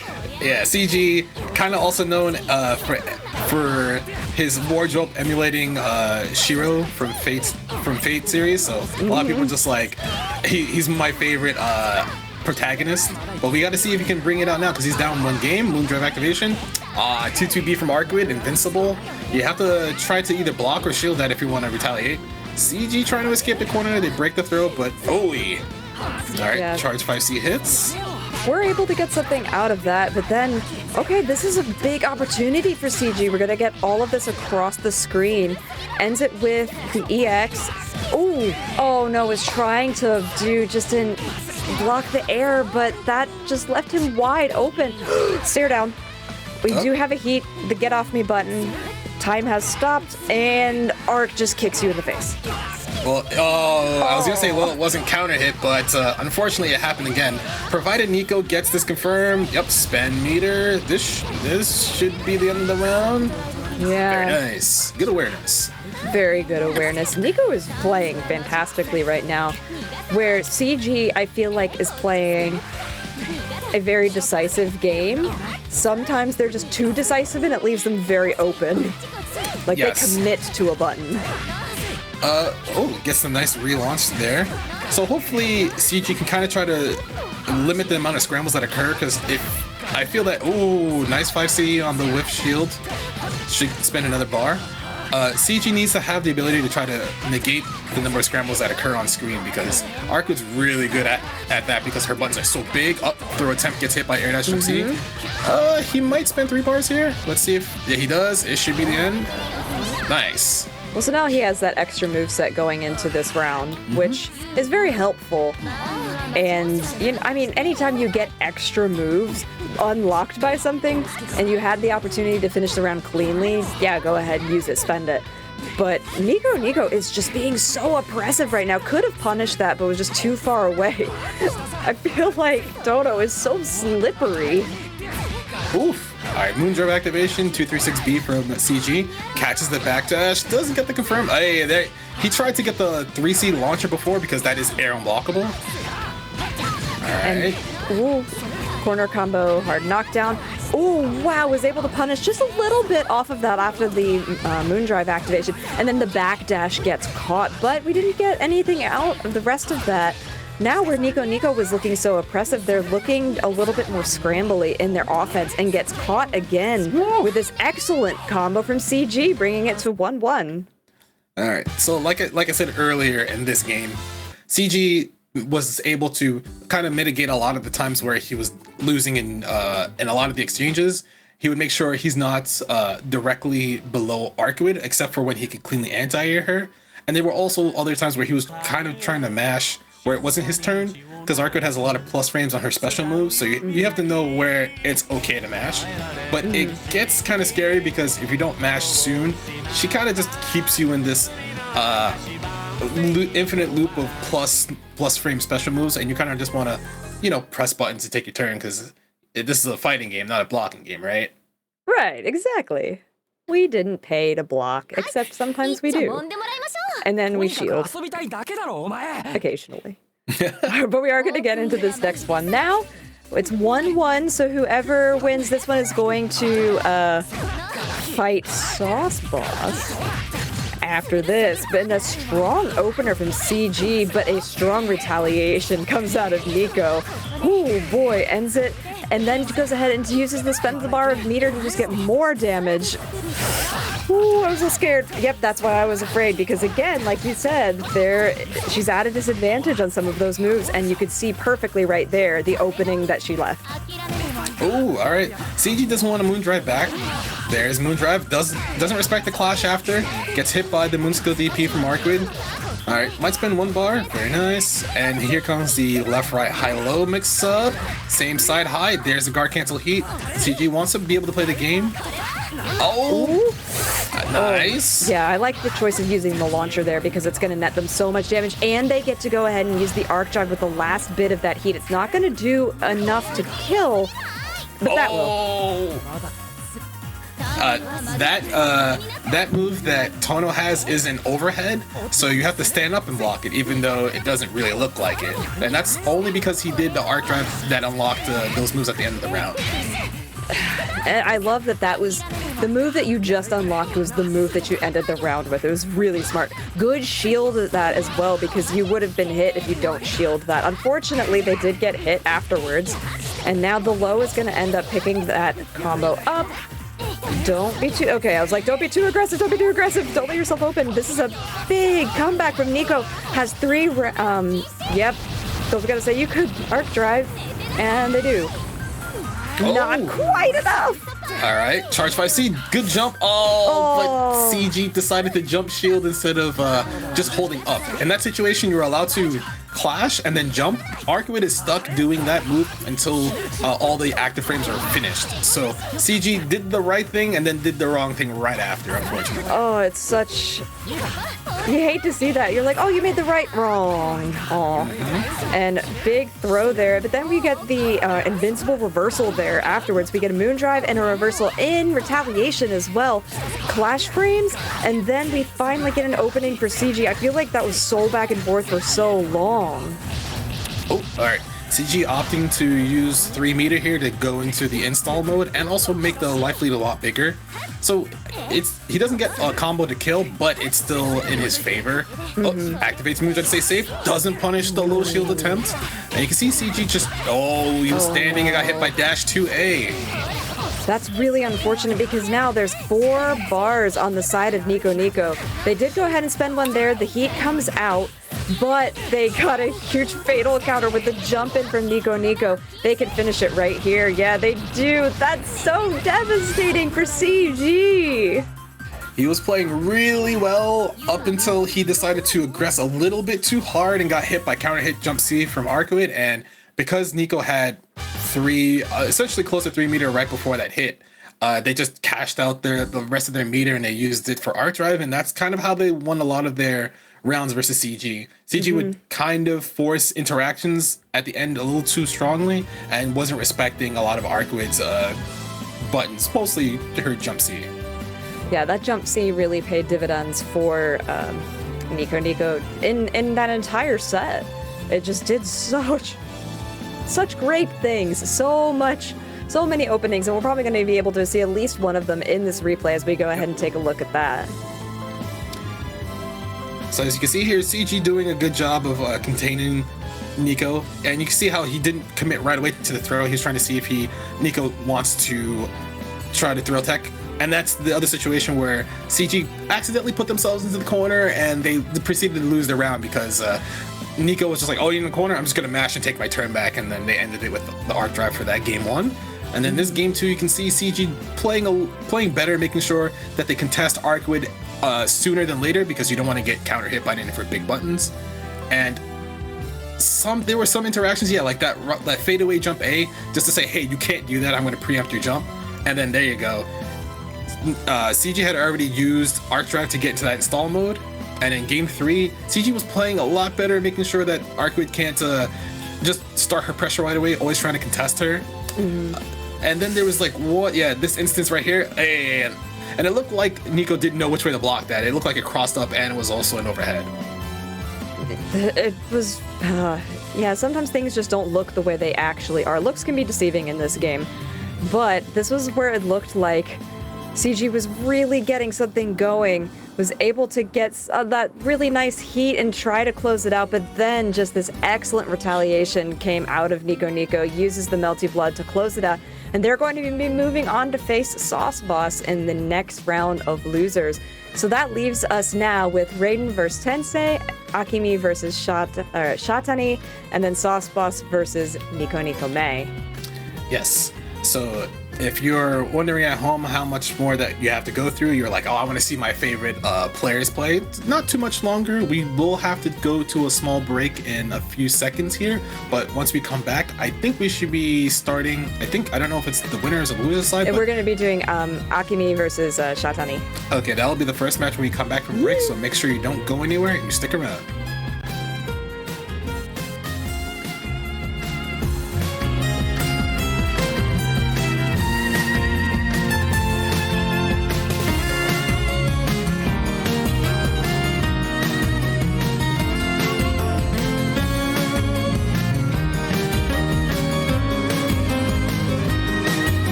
Hello and welcome back to the official Melty Blood Tournament, the West Coast Qualifier. I am Fox this evening. I'm joined with... I'm Jadelyn, and we are both so excited to be here and presenting this whole official tournament with you guys today. We are 8 down to 6. We have Raiden versus Tensei, Akumi versus Shatani, and Sauce Boss versus Nico Nico May left here in this. They're fighting it out for a pretty nice prize pool, as well as some cool in-game colors and certificates, like really great things that you get to show off while you're competing online and just being like, hey, I did a really cool thing and you can't deny it now. Yep. And the first match we'll have for you, as we said before break, it'll be Shatani versus Akumi, so it'll be a Vlog mirror. So I know a lot of people are just like, all right, how does this character fight himself? Or is there can the character who's probably the best in the game fight himself really well? Is that what I have to do? But we'll see, as both of these players are about to step up. Looks like they might be ready to go. Yeah, they look pretty ready. Yeah, this matchup, I'm also a Vlog player, and I don't like this matchup because it's one of those things where, like, you're using all the things I like to use to hurt me, and that's not fun. Right. Because, you know, you're fighting someone who's the exact same tool set as you, which is great at keeping you away, at keeping you knocked off of your feet, at controlling and maintaining both air and ground space really effectively. And you being the same character just has to hold that, honestly. All right, so Akumi on the left side, Shatani on the right. So we'll see who is the more either reserved Vlog, who looking for their opening to get in and get a clean hit, or we'll see if it's just going to be, all right, I'm just going to stomp away until I figure out how many times I can hit you to get this win. Right, and so Akumi is going to be the purple Vlog that matches her colors of her VTuber. And then Shatani is going to be the dark green and gray brown one. So now we do get a really strong opening from Akumi. I know she's pretty comfortable in this matchup. She fights blobs very frequently. Oh, so Moondrive, and then gets a throw out of it from Shatani, but good blocking. And then we had the fire special. The floor is lava and you're hit by it. Ooh, we get a little 5A action in there as well. Yeah, Akumi using the 5A after 5C clash, but getting hit right after. Shatani's going to spend the bar. Use the X right here to get a launch, double jump, safe jump. Guard cancel heat from Akumi. Yep. Oh, hit on the incoming and not going to get any of the rest of that life back because she just sat and blocked for it. I mean, she had to save the rest of that life. B counter, get shielded as well, and nothing after it. Caught on the backdash though. Oop, Akumi misses confirm on the stall. Moondrive, yep, stay safe. And presses 5B during that exchange. Should be able to, doesn't close out the round, drops. And now just not getting, unfortunately, I was going to say she's not getting hit by stomp, but she's still alive, double overhead. So Shatani, and that first part of Vlog Rekka is a low, so you actually have to crouch block it. So if you stand up too early, you get hit and he gets a confirm. But Shatani is like, yeah, that last round was kind of sloppy. Let me bring it back. She's going to spin another bar. Dash up launch? No, just charge a little bit to see what she does. Yeah, and it was the extra jump to get out of the corner. And now in ice mode, going to be putting out much wider projectiles. So being on the lookout for that for sure. Gets the hard knockdown, extra jump, and then they just both stared at each other for a little bit. More of the floor stomps, and then went for something in the air, not quite sure what it was, but got fatal countered for her trouble. Alright, so Shatani has the life lead again, backdashes away, probably trying to bait the heat activation. Akumi's waiting for her turn to probably throw an air projectile. Oh yeah, they stomp straight with each other, but it's always going to be Shatani's favor until this happens. Oh, and then that was something the JC was consistently dropped in the first time we saw Akumi, but she did manage to get it that time, and then we just have BCs on both sides. We're able to stop that shield counter comes out. Now we get all of the floor fire again. Akumi jumping, and then catches Shatani jumping, and now we're 1-1. A much cleaner round from her. I'm really glad to see. It seems like the nerves have settled quite a bit. That was good spacing to get the anti-air 2C on Shatani's jump. It is kind of hard to get that if you're not pristine with your movement, but as we can see right now, Akumi, she's clearing the projectiles. Yep, and there it is again. Dash on the 2C, not getting another confirm. And then Shatani trying to press 2A there, but gets it with the air dash jump C. Another small drop, but still in favor of Akumi. Oh no! Yeah, the Stomp was able to clutch it out because it was the EX version of it, and now gets a launcher as well, hard knockdown, and doesn't get anything off of the double 2C at the, or the 2C at the bottom of that, but we do have an arc drive finish for Akumi, and she is now 1-up. She is, at this moment, the slightly superior Vlav. Yes, she managed to bring it back from what looked like to be a kind of shaky round 1 into round 2, but then after round 2, it looked like she knew how to use her air movement to get around the opposing Vlav's ice projectiles, and she was a little bit more aggressive in making sure that if she stomps first, she has resources to back up anything that whiffs or hits, and then afterwards, she was fairly reliant on using shield to make sure that, hey, I don't want to actually block anything. If I shield something, I get to respond, and you have to be ready for it. So we'll see what happens here. I love the person in chat who said, what a cool ender it was. Well done, you win. We can all go home now. Except we can't because we still have more matches, and Akumi opens this one up first. And I'm so glad to see her getting that combo consistently. That's such a bread and butter combo for any Vlav, and she was not getting that in the first one, but now she's gotten that a lot better, so I'm happy that we're seeing that at least. Oh, whips the A follow-up after shield, but still gets a 2A during that scramble after the jump in. Alright, so she gets a knockdown, activate Moondrive to stay safe.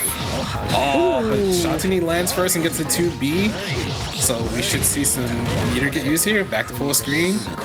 Trying to see... Ooh, be careful about backdashing there. Oh, tried to stomp back, but Akumi used 2-2C there first. Dark cancel heat. Oh my god. Oh my god, you got caught on the backside of that 2-2C. And then a heat that was not safe. Oh, that's so unfortunate. That's going to be all of your meter completely gone. Oh, I like the idea of the launcher, but that just gave Akumi a chance, and she ended up closing out the round where it was looking really good for Shatani. All of a sudden, it wasn't. Yeah, I thought that was going to be the round, but Akumi double jumped in the air when she tagged and landed with a charge MC just to make sure that, hey, I'm going to get my turn back, and like right here, dashes under, gets an anti-air 2C, should spend a meter. Nope, decides to hold on to it, just push Shatani back to the other side of the screen and gets another anti-air 2C confirmed. Might spend meter here just to get the life lead more in her favor. Left, right, same side. Baits the heat activation with the backdash. So nice. And then is able to just do a run under and finish this combo with an EX. That was so clean.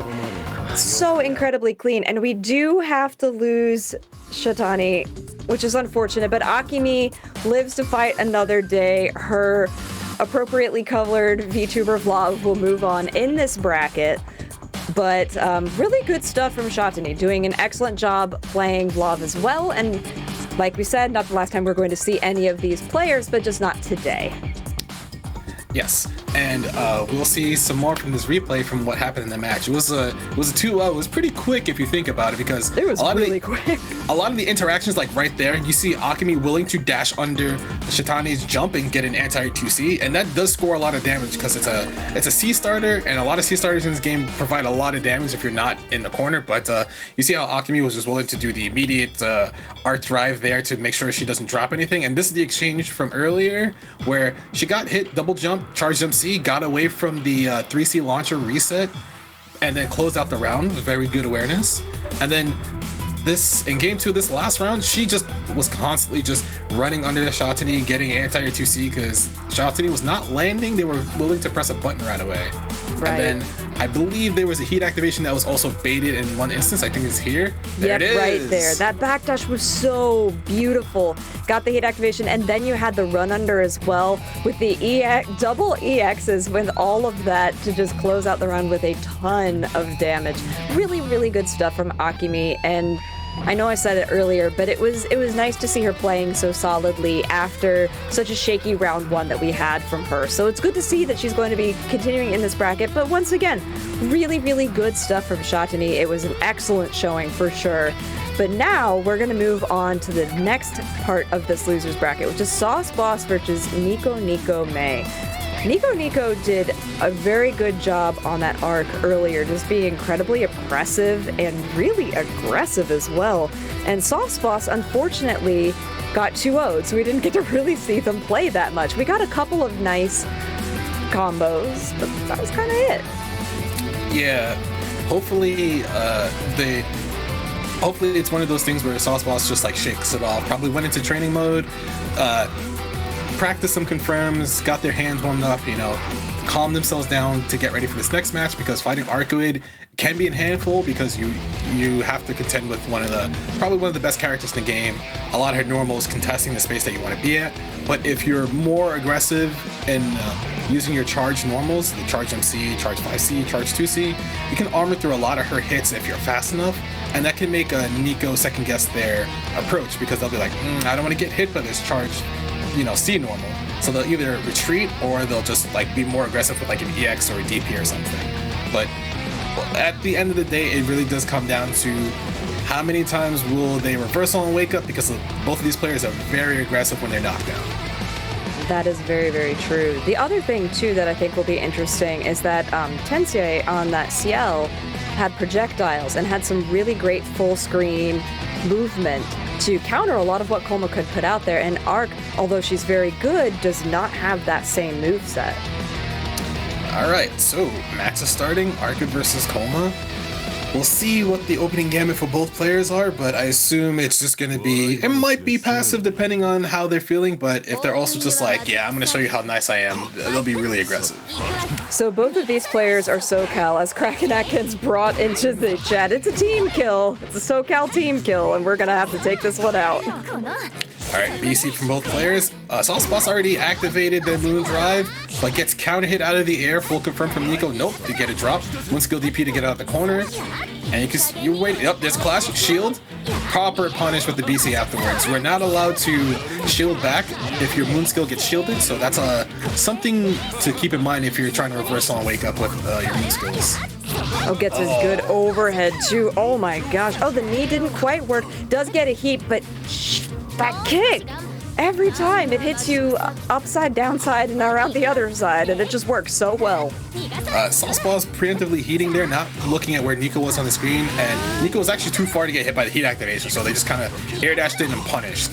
So let's see what Sauce Boss does here. Oh, trying to anti-air with 2B. And you can see Nico just kind of like retreating, trying to slowly inch Sauce Boss into the corner. Oh, stood up too early, got hit by 2B. That's unfortunate, yeah. That doesn't choose bad. Okay, we had a shield there and just backdashing to keep themselves safe. But Nico, I feel like, plays Arc so quickly. Like, the movement options come out so fast and just chooses to follow up and gets a fatal counter as well. Back in the corner from whence we came, Koma kind of popped out of it, but then you're hit again with the Rekka combo, and then the Moon Drive to pick it up as well. That was quite saucy, and you can absolutely finish this out. It's gonna be close, yep. There's a lot of scaling there, but last chance, throw, shield, no, doesn't shield the heat activation. Sauce Boss has another chance. Gets to stop the clock, and if they can get a clean control, no, just kidding, they get hit by air dash jump C. Now, it's gonna be close. Let's see if Nico decides to spin another bar. Yeah. There it is. Oh, still close though. Koma again has the highest health in the game, gets a little bit of Moon Drive and was able to do the Moon Drive afterwards. But Nico's out of there, and Nico knows that Sauce Boss has nothing to deal with. Just got a bar back, ran up heated, totally unsafe, unfortunately, and hit with a low. Sauce Boss was trying to maybe run into Nico and see if they could activate heat to get the hitbox to hit, so that way they can push Nico full screen, stop the clock, get some life back. But Nico was just doing their best to be like, okay, if I'm never close to you, I'll never get hit, and they can just punish the recovery afterwards. So unfortunately, Sauce Boss didn't have a lot of time on their hands. They were like, I have to do something, and this is probably my best option, even though Nico was already moving very quickly across the screen. It's like, you know, run up heat is a choice, and it worked mentally, but not physically. It was just unfortunate. You know, I could see a situation, because Nico was being so aggressive with the run-ups and with the jump-ins, where that heat as an anticipatory action would have worked, but unfortunately, Sauce Boss was 2 steps ahead in a different game, and it just didn't work out. Yes. Hopefully they can bring it back. They're usually one of those players who has a they have a good head on their shoulders, but sometimes they'll kind of tilt and do plays that don't seem that structured. It's more of an emotional feel, like I'm gonna do this now because I need to do this, as opposed to trying to bite out their time. Yeah, I like the use of the word structured, because I think that is such an excellent word to describe exactly what's going on. Okay, we're finally getting some good damage out of Sauce Boss, getting to see that just grabs multiple times using all of those armored moves to get in there. But we do get a reversal with the invincibility as well to get out of the corner. And just, see, this is what I think, this kind of erratic movement from Nico Nico that Sauce Boss thought that they were going to be able to get rid of with the heat. And you can see Nico just trying to put buttons out preemptively so that way Sauce Boss can't like figure out what to do. But they spend meter, there's a shield interaction with the BC afterwards. Sauce Boss still in a good position. A jump C. Doesn't get the confirm after, it didn't counter hit, but he still tried to follow up. Stood up too early, got hit by the low part of the Rekka into EX confirm. Moondrive activation to stay safe. Yeah, and then just scooches out of there. Okay, and just run up and throw the confidence out of Nico Nico right now. So much, just charges the through afterwards and goes in with the low and manages to close this one out. Sauce was looking so much stronger at the start of that round, and then just little by little, Nico picked him apart. Yeah, unfortunately, they got hit by, the moon skill dive, but Sauce Boss gets a low shield A launcher after, command grab ender, armors up. Ooh. Okay, nothing after that, and then the run under as well to get a combo afterwards, and then the throw and the grab after that. Okay, and then a triple low to follow up. This is looking much stronger. Unfortunately, whiffs the last bit of that. Does get a punish on the jump though. Good awareness from Sauce Boss to press 2B and then 3C to try to launch Nico while they were still in the air, and they get around a very important round in this set so far, because they were looking to not have a good hold on what Nico was doing, but now that they've kind of steadied some of the match, immediate heat at full life, try not to have to block the arc with pressure in the corner, but they get counter hit by Joe C. Luckily no confirm, but then these are just small little resets, we like to call them. Small, tiny resets that are netting a lot of life. And unfortunately, though, because of that early heat to avoid the pressure, you've got nothing to build back any of the vital source that you've lost now. And then you get your hard knockdown, the extra jump, and then unfortunately was not able to block after the heat activation, or I'm sorry, the Moondrive activation from Sauce Boss. Okay, Moon, and then was able to shield afterwards to get a huge chunk of damage, except sped underneath. It looks like they wanted to do arc drive, but they did it too fast and were facing the wrong way. And Sauce Boss does not stand up to block the last part of the Rekka, because that can be either made to be an overhead or a low. So if you, it is hard to react to. It's not easy. So being able to respond to that quickly is very pertinent in that situation, especially if the next hit that happens is an EX that confirms what happens. So unfortunately, Sauce Boss goes out of the tournament and Nico moves on. But I know a lot of people are expecting to see more Coma stuff, because they like, he's a cool character. Hopefully in this replay we can try to demonstrate what the instances Sauce Boss was trying to show here. One of the things we can see, though, is just some really strong, again, aggressive gameplay out of Nico Nico. And you can see a lot at the end of that Rekka that Sauce Boss was just standing in the wrong place and just kept getting hit by that. I think it happened about 3 times during this entire set. And again, it happened right there. And Nico Nico doing an excellent job resetting things while activating Moondrive as well. Yeah, they were trying not to interact with Koma's armor, with his DP, because it becomes very scrambly. You saw where it says armor break. You break a lot of Koma's armor by just throwing him or using heat or using EX moves. So that's the counterplay to that. But it requires you to be precise, because if you're just whiffing it willy-nilly, you're gonna get exposed, put back into the corner, and have to deal with a command grab grappler that has a lot of armor. And then that situation with the 2B clash anti-air into the 3C, that was very well played from Sauce Boss. But then this round here in game 2, it became one of those instances where Sauce Boss kind of got right there, got baited for trying to do throw there, got hit by air dash jump C. And then at the end here, you see Sauce Boss trying to regress. They try to force a moon skill, but then because Nico forced a clash and they pressed BC, they got to Moondrive back. Yeah, and then once again, just hitting with the last part of that Rekka string was what ended up taking it for Nico Nico, who will be moving on to face Akumi in the, what is it? We're the losers semis for that. Oh my goodness, that is, we're moving along. So we now are here with the top 4. We have Raiden and Tensei just sitting in that winner's final, which we will be getting to right after this short break that will be coming up. And then Akumi and Nico Nico May will be in the losers semis, waiting to see who can fight it out to get into the losers finals, because that's where we start getting the cool stuff, the cool giveaways. Yep. Top 3 are the people who will be getting cash payouts for their placing. So I believe first is 500, second is 200, and third is 100, if I'm not mistaken. If I'm mistaken, I'll get corrected. But I know a lot of these players are just like, the extra money would be really nice to have it as a consolation for entering a free-to-play tournament. There's no money for this. You have to do is sign up and give some of your time to make sure you make top 8. But we will find out who progresses in the rest of this tournament after we come back from break, so don't go anywhere.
Hey everybody, welcome back to the Melty Blood Type Lumina official USA West qualifier. I am Jadelyn and I am joined by...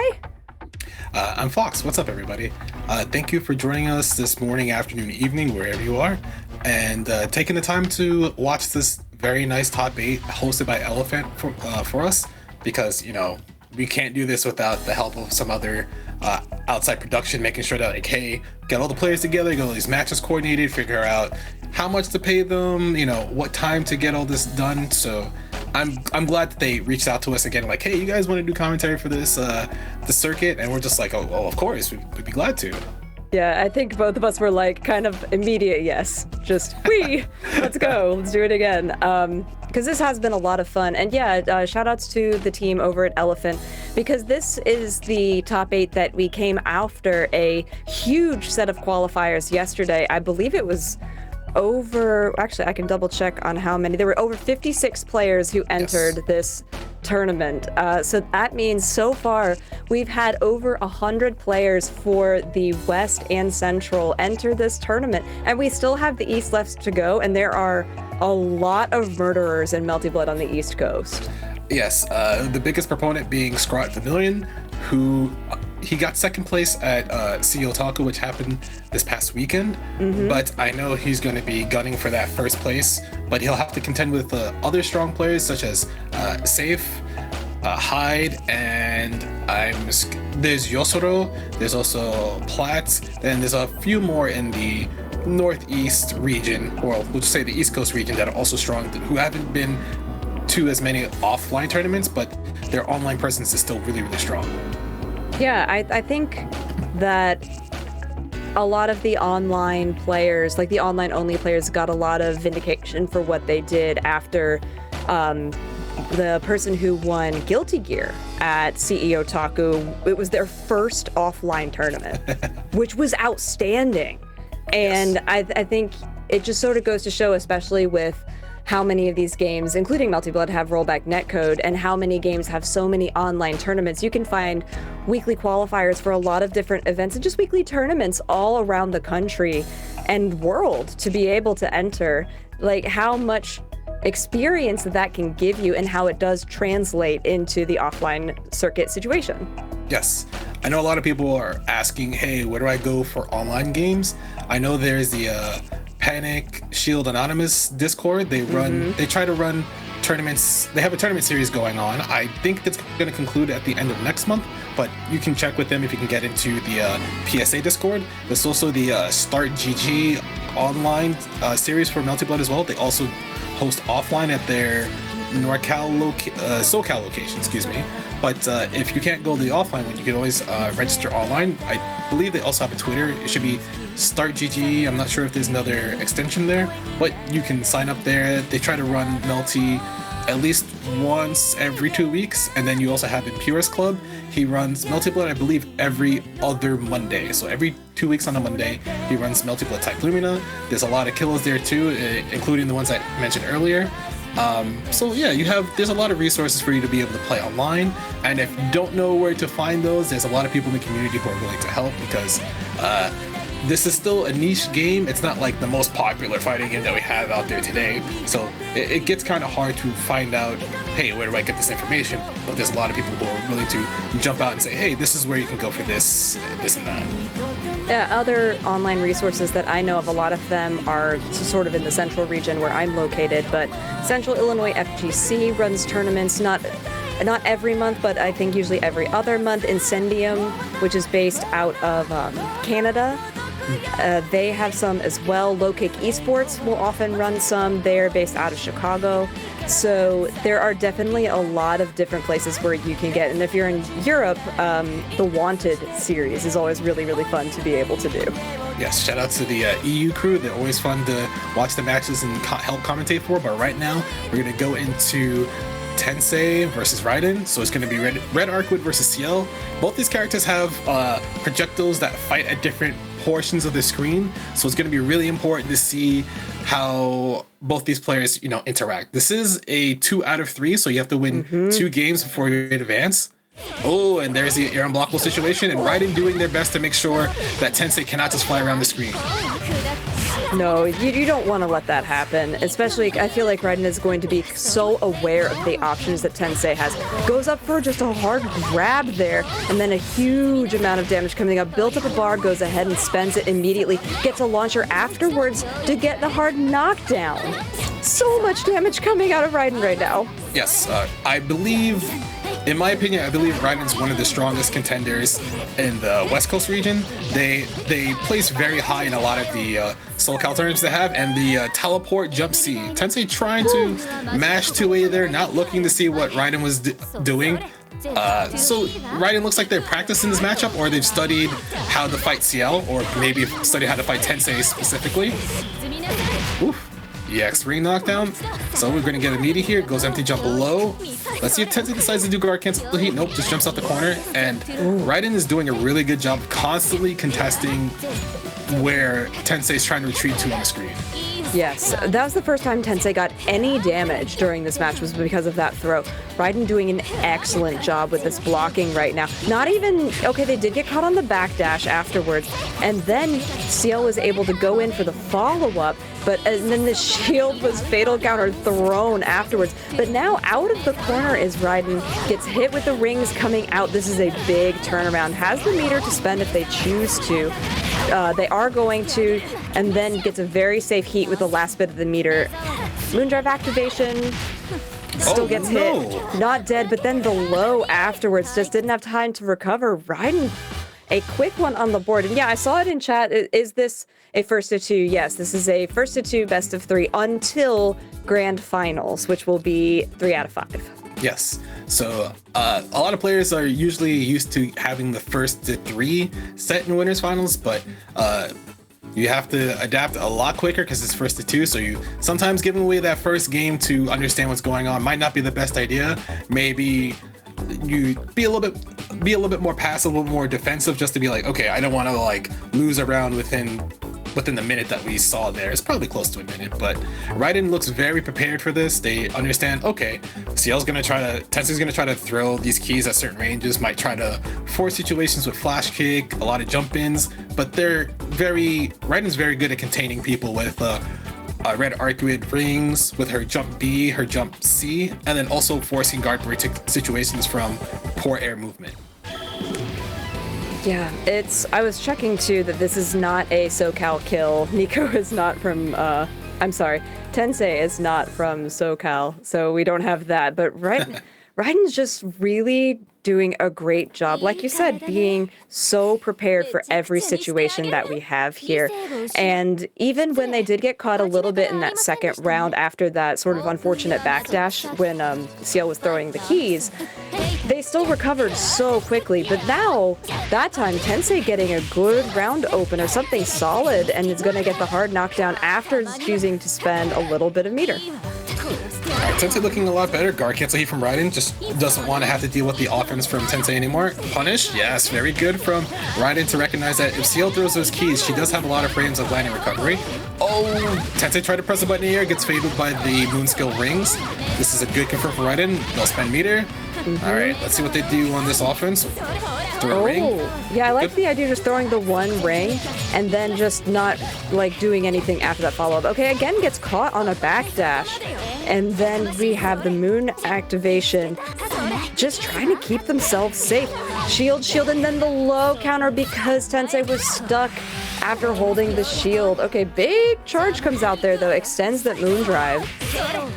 Oh, Tensei was not willing to do the 236C that hits from full screen every time Raiden threw out a ring. I personally believe that's one of the highest counterplay situations in this matchup. It makes it so that Red Arcade cannot just throw rings for free. She has to be careful. But Tensei gets a clean hit anyway. Raiden on defense, not shabby. They're not willing to shield everything, and there we go. They force it turn back with the 2B there. Probably gonna spend meter to get a hard knockdown. There we go. Yeah, there it is. And then just so safely was able to charge so much of those moon icons back, and so many huge hits. Goes out and spends more meter there, and still has meter to spend. Gonna get another bar again shortly. Ooh, that shield situation was really scary, but Tensei is swinging for the fences, and they're missing. Oh, and that should be the end of the round. Ooh, that was probably one of the cleanest sets I've seen from Raiden so far, because they play really often. They net play a lot. They also go to their offline tournaments, so they know what they need to do to win this set. And everything was just make sure anytime Tensei was trying to throw out keys, try to get into the air to throw out their own rings, and then just try to be really aggressive on Tensei's knockdown, as we'll see here in this replay. I'm interested to watch this replay just because it was so dominant from Raiden. Just doing an excellent job. And then like there, you had a shield, you run up throw, you get so much damage because you have a fatal counter afterwards. It's really excellently done. And then there you do backdash, and then you just, what you were saying way earlier, the fadeaway rings, just keep yourself safe. Yes, there's a lot of times where Tensei was being really aggressive, like in the mid screen space, because they were just like, all right, I need to force my turn back to get some life. But then right there where they threw those keys, that's actually punishable by Red Arcuid's EX teleport. It will grab you on landing recovery, and then the jump back moon skill rings to stop Tensei from trying to jump with buttons. There was a lot of disrespect on Tensei's part, and it doesn't look like they really understand how to fight Red Arcuid. Like right there, they got hit by that wall projectile. That's air unblockable. So they tried to jump on Wake Up, and Raiden was like, no, you will not be able to do that. No, that's unfortunate. It's again one of those things, like Red Arc is not a character that's played as frequently in this game, even though she is quite strong and has an excellent moveset. You know, unlike regular Arc, she has a whole set of the projectiles. The rings are an excellent tool for her. So to come into this and just not have clearly as much experience it was apparent. And so hopefully Tensei will learn from this and be able to carry that into future matches that they'll most likely have to fight at another time. But that leaves us with these guys. Top four. Loser semis. So it'll be Akumi versus Nico Nico May. It will still be a 2 out of 3 set.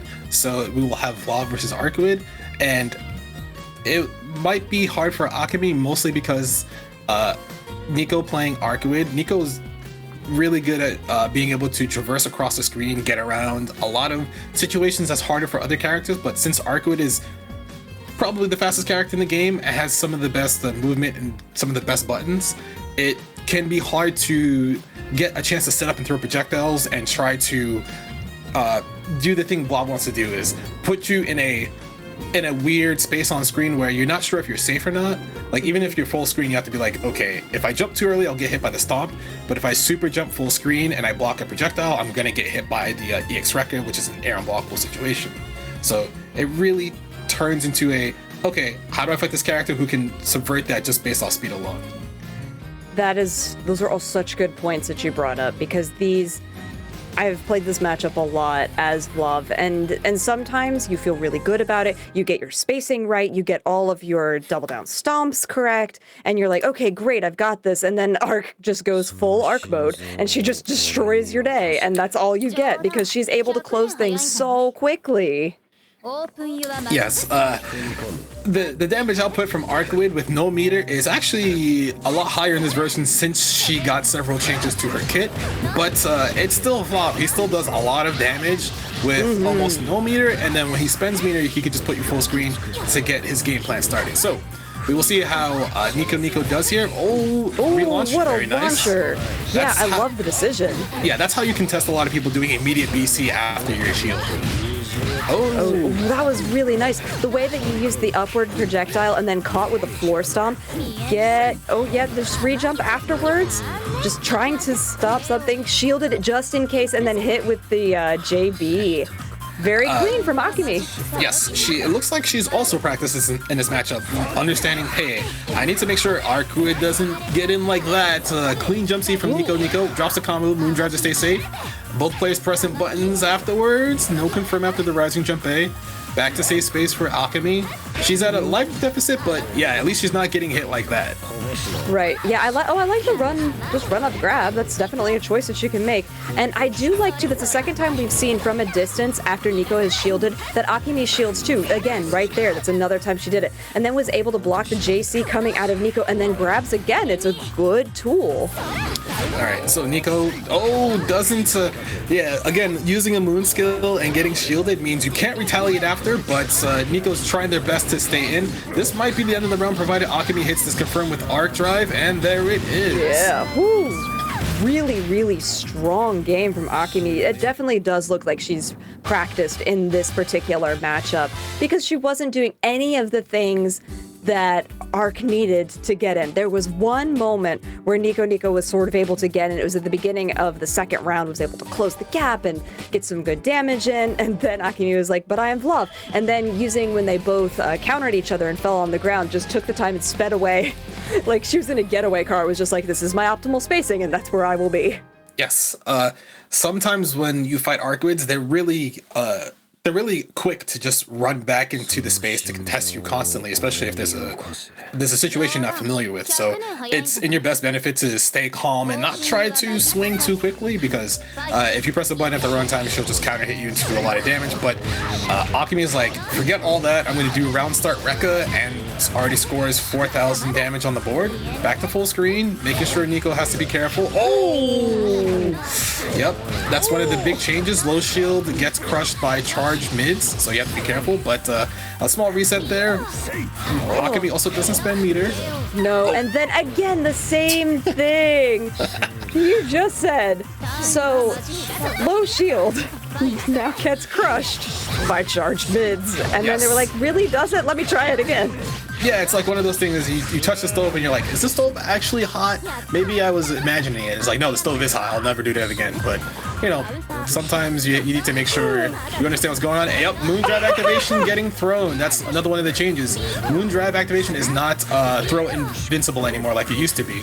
So if you time your throw correctly, you can punish that. Oh, and oh, wait, the bait too, like the backdash bait where you're gonna heat. No, that's it.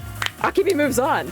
Yeah, Melty Blood is also one of those games where you kind of lose really fast,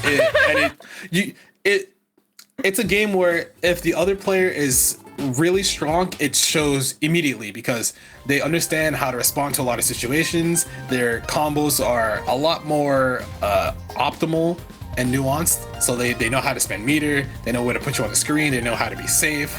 And then other times they know how to manage their life total without actually having to engage with you. But I wasn't expecting that to be so fast. I'm not gonna lie to you. I thought it was gonna be like kind of back and forth.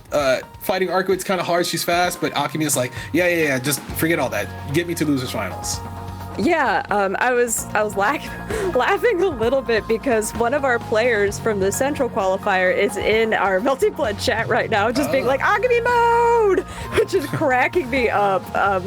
But yeah, that was incredibly fast. I mean, it was one of those things where we talk about, you know, if love gets going and just doesn't let the other person push buttons, you can end a round in, 15 to 20 game seconds, and that's pretty much what it felt like happened. And Akumi was ready to be in losers finals. Yes, I'm glad to see that she's playing up to her standards, because I know she's been playing this game ever since it dropped. Was it September 30th last year? I don't remember. But hopefully we can use some of these replays to remember what happened in the match if they're ready. Yep, looks like they are. Yeah, so looking here, just getting all of these ground stomps, and then the way the shield came, and that right there, the A launcher afterwards was so smart because it gave her so much damage to follow up after this. And then using that launcher and then the forward projectile just like that again. She's been using those forward air projectiles excellently. And again, these launchers into the hard knockdown, just very strong for Akumi. Yes, and you can see how her ability to be aggressive at any given point in the match made it so that Nico couldn't try to force a lot of scrambles or get ahead in them. And right there, you saw Akumi backdash there, baiting heat, baiting the wake up invincible reversal, and also it baits throws too, because if you're at a certain space on the screen, throw forces you into a run animation like BB tag, where if you're too far, you don't get the stand tag and you whiff it, you actually dash first and then you whiff that animation. So good part on Akumi to kind of scout a lot of those options out with just backdash. At first it seems kind of like, why would you do this? But there's a lot of things in this game that you have to worry about when you're fighting a lot of the casts, along with the system mechanics. Right. So hopefully Akumi is like, okay, yeah, I'm ready to go. She can hopefully make it into grand finals, but first she has to get through losers finals and fighting Tensei. Right, so Tensei gonna be on that Ciel. And just checking back into it, so these two have not fought yet. So this is going to be a brand new matchup. But Akumi then going up against the person who put her into losers definitively 2-0 at the very start of this, Raiden, if she makes it out of that particular bracket. But that leaves us with 3. All of these players will be receiving special in-game icons. And then, as you said earlier, there is going to be a monetary breakdown. It's going to be 250, 150, 100 broken down first to third that way. But now, before we get to our last 2 sets of games, we are going to go on one last short break. So get water, get popcorn, get what you need, because these are going to be totally explosive and you're not going to want to miss them. So we'll be right back right after this.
welcome back to the Melty Blood Type Lumina official tournament for the West Coast Qualifiers. I am Fox. I'm joined here this evening with... I'm Jadelyn, and thank you for joining us. Also, thank you for all of the fantastic people who joined us from the one, the only, the Majin Obama with that raid that we got right as we went to break. Thank you so much for bringing over all the people. I saw you were streaming. I hope all of that went well and you raised lots of money for charity. So thanks for bringing over the people and dropping them off. We're glad to have them here for our losers and grand finals here of the West Qualifier that's coming up. So let's take a look at the bracket and see where we're at and where people have been. There have been a lot of 2-0s in this bracket, as you can see. A lot of this just turns into like a, hey, I'm just gonna scrap really hard, and a lot of these matches have gone by really quickly because Melty Blood is still one of those games that has a really fast pace, and people just kind of lose really quickly if they pick a lot of bad options at the start. So hopefully in this losers finals, which is still 2 out of 3, it's a first to 2. We can see how Akumi gets acquainted because Tensei has not a lot of matches to play today since, you know, being on the winner side and all. But Akumi does look like she's on pace to get to grand finals. She really does. So in her very first game, which was the very first game that we had on stream, we were both talking about how it just didn't look like she was playing like she normally does. There was a lot of scrambles. There's one really basic Vlav combo that after you do your floor stomps, you go into a charge JC and follow it up with a delay air B, and she was missing it. And that's just so unlike her. But then as she has continued through this, it's become more consistent. Her game plan has been really dominant. As a matter of fact, I think she perfected Nico Nico a couple of times in the games that they just played. It was much more dominant, much more like herself. But Tensei has been playing very well also. Yes, Tensei did do a good job to make sure they get to the winner's side, but now they have to find a way to scrap out of here because since it's only a 2 out of 3, if Akumi is playing as well as she was earlier, this could just be a fast set that goes in the grand finals.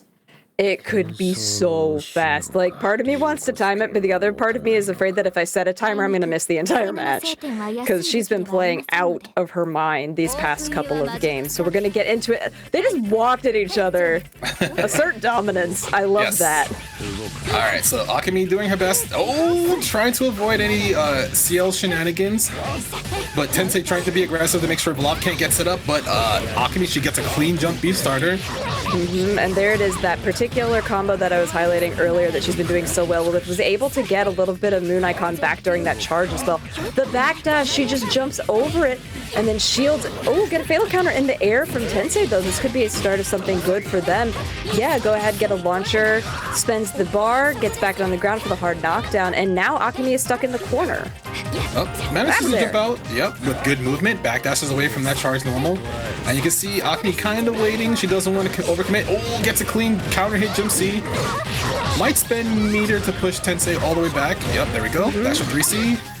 Is going to get the safe jump here. Let's see what Tensei does on defense. Nothing, just waits it out. Doesn't want to get any of their buttons baited. They get a clean jumpy. Yeah, there's another fatal counter too. Akumi just getting caught by that throw. Gonna take a lot of damage actually. Single floor stomps, just trying to create the space, the pressure. Does not get to have that run-up grab that was working so well for her, and then just gets the fatal counter in the air against Tensei. Has put one on the board. It was definitely more work than she had to put it in the previous game that she played though. Oh, all right, little shield BC back from both players, not wanting to interact. Oh, she tried to swing on the last set of black keys, but Tensei was able to shoot them out real quick. Gonna get an air throw under here. Let's see what Akumi does in defense. Shields the key. Oh, guard break, no combo. Oh god, charge jump C confirmed, big damage incoming. Yeah, especially because you got the charge jump C at the beginning. You were able to do it again because you landed, and you get the hard knockdown here. Ooh, the charge JC was shielded and then shield back, and you got the launcher. Akumi just really doing a great job on the shield outplay in that situation. All right, one more interaction might be the end of the round since Akumi has access to 3 bars for arc drive. Ah, fireball. If from the air gets punished, but Tensei drops the combo, rising jump. Wait, you're dead. You're actually dead. Nope, yep, all the way, 100%. Just, yep, you don't even need to spend the rest of the bar. You're done. Akumi, so strong right now. That was really clean. She is constantly trying to contest Tensei in the air with Vlov's jump B and jump A, because jump A is his fastest jump normal, and Vlov jump B actually goes really far in the air, so you can use it as like a fadeaway type button to be like, if you're gonna jump at me, I'm gonna hit you with this button, and if you get hit, it's your own fault. So Akumi looking really strong and making sure that anytime Tensei's flying through the air, it's like, yeah, I'm just gonna make sure this is like a big stop sign in your face.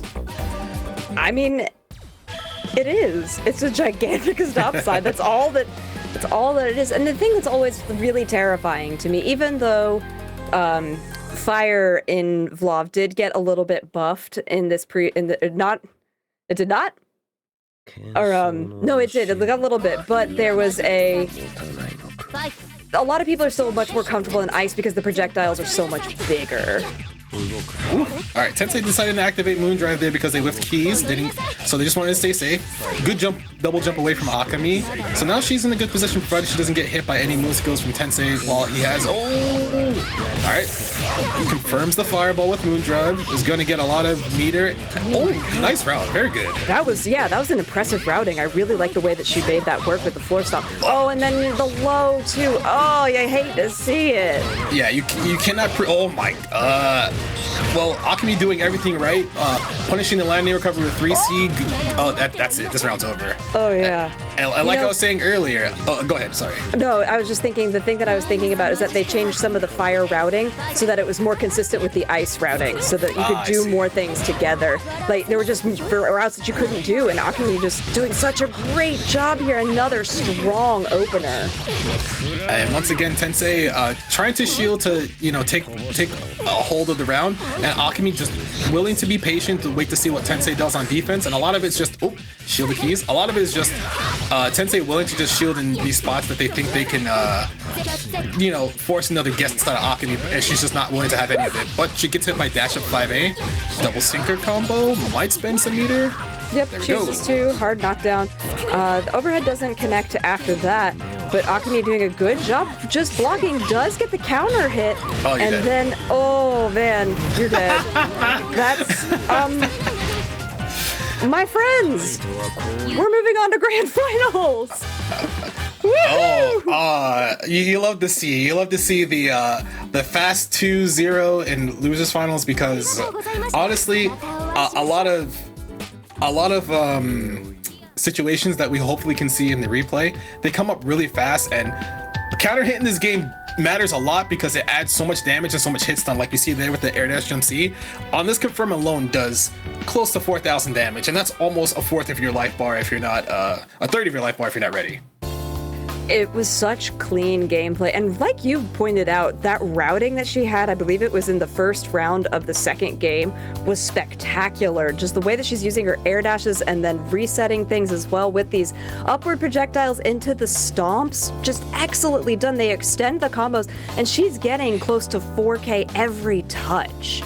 Yes. That means she only has to hit you 3 times and you die. Mm-hmm. Because she's very all right, words are hard right now. Give me a second. They are very hard. I blanked real hard. It's getting late. It's getting late on my coast, but she's very good at managing her resources. So she's not always trying to do wake up heat. She's always not trying to just dump meter for the sake of making you block something. It's, if I get a hit, it's going to count because I have the resources available. And in this last exchange here in the corner, you're gonna see Akumi manage to get away and then use the last of her meter. Fadeaway jump B, like I said earlier. And then once you see that you get the clean hit here, you just spend all the meter for arch drive and you get all the damage to close out the round. What I loved about that last particular combo is that in the corner, those stomps, it wasn't the forward back stomp, it was forward reset, forward stomp, and then got the rest of the combo, which was such a smart use. Again, like you said, she's so good at managing that resource that was just able to always have exactly what she needed when she needed it, which means she is going to be moving on to face Raiden, who put her in the loser side of the bracket. Yes. But I feel like he's gonna have to deal with a completely different Akumi than we had 2 hours ago. Maybe we shouldn't talk so soon because this bit, like, these matches have gone by pretty quickly, because yeah, I know people were like, oh man, these are gonna be competitive matches, there's gonna be a lot of back and forth, and even in those 2-1s we've seen a lot of people getting beat up pretty quickly. So since this is grand finals, it will be a 3 out of 5 set. So Akumi will need to win 2 or 3 out of 5s in order to take this tournament to get first place. But right before we go to grand finals, we have something special for everybody.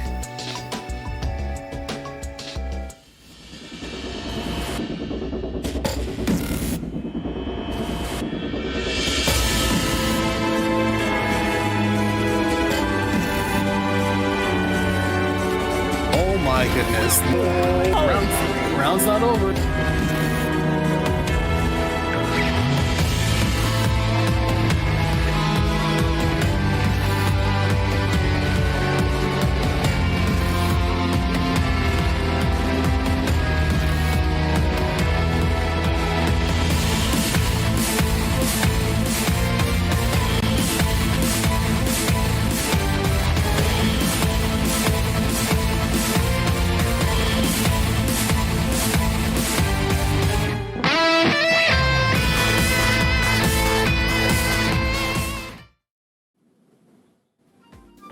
And there you have it. We actually have a date and a location for the finals. So NEC Northeast Championships, a tournament for the East Coast that has been near and dear to everybody for the longest amount of time. I don't know how long I've been going to that venue and that tournament series to, like, you know, just play anime games in general, but it's good to see that the finals be held there. I'm really excited. I'm thrilled that we get to share that with you all today. So yes, our 24 players, the 16 that have already been decided in the Central and West qualifier, and the 8 that have yet to be decided from the East qualifier, will come head-to-head this December at NEC and get to fight it out to, like I said, 24 enter, 1 champion leaves. And there's a lot of words that I want to say, but I'm really freaking excited. I know a lot of people who are looking for a tournament to go to for Melty specifically, they'll be able to go to Philadelphia. You have plenty of time to, you know, book your flights, get your rooms, try to ask people like, hey, where do I go? Who wants to, you know, get a room? Who wants to, you know, travel together, drive down together? Where can I start grinding games for this? Because I know a lot of people on the East Coast, they'll try to qualify for the top 8 to also get in. But I believe after this tournament, there should be a sign up for the East Coast that's coming up at the end of November, I believe. Yeah, we'll go over all of that after grand finals when we have more of that information to share. But yeah, and I think in terms of NEC, that information just went live for that particular tournament today. Oh. So you can start getting all of those, you know, like you were saying, get your room, get your stuff, you know, get your life together, because this is going to be a top 24 you're not going to want to miss.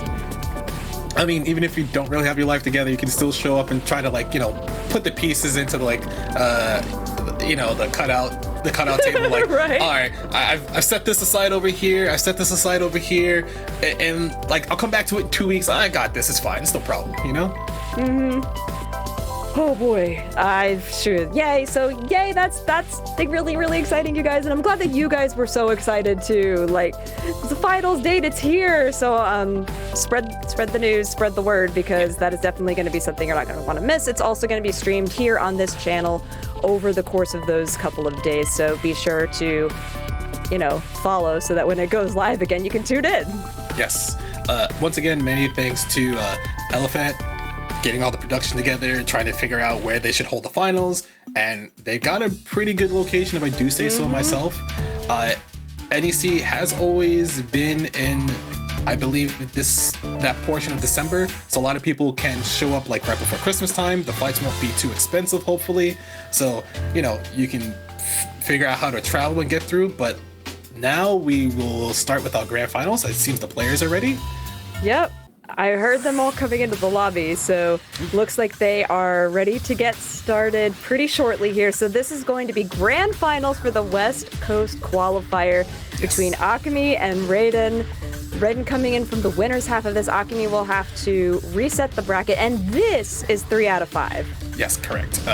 So hopefully it's not another, you know, 3 game straight situation, because that would be like that would be good for Raiden because it would show how strong they are, you know. It's like undoubtedly they are the strongest player on the West Coast for them. But I know a lot of people who are Akumi fans are like, come on Akumi, I know you can do that. 6 games, let's go, you can take it. 6 games. Yeah, I mean, we had a grand finals reset the last time that we were here, so it's definitely not out of reach, but we're gonna get into it now. The players are ready. I don't know if I'm mentally ready, but I better be, because here we go. All right. So once again, this is one of those matchups where Vlob kind of can use his own projectiles to force Arc in a weird spot, but it doesn't matter if you can just run up 2A like that. I mean, no. What's your game plan getting started? Nothing. Get hit by Red Arc 2A. Good lord. Okay, we did get some more in the air going on, and then Raiden immediately using that Moondrive to just make sure that Akumi wasn't going to do any funny business in the air, getting hit with that EX air circles as well. Words are hard right now. Gosh, it is getting late. I told you, it's I know. hard. Words are terrible. It's really hard sometimes, but at least we're not here trying to mash our buttons to win grand finals. And Raiden's like, they're just like, yeah, you guys keep messing up stuff. It's cool. I'll just win this tournament real quickly. Yeah, they're like, oh, it's late. We can end this.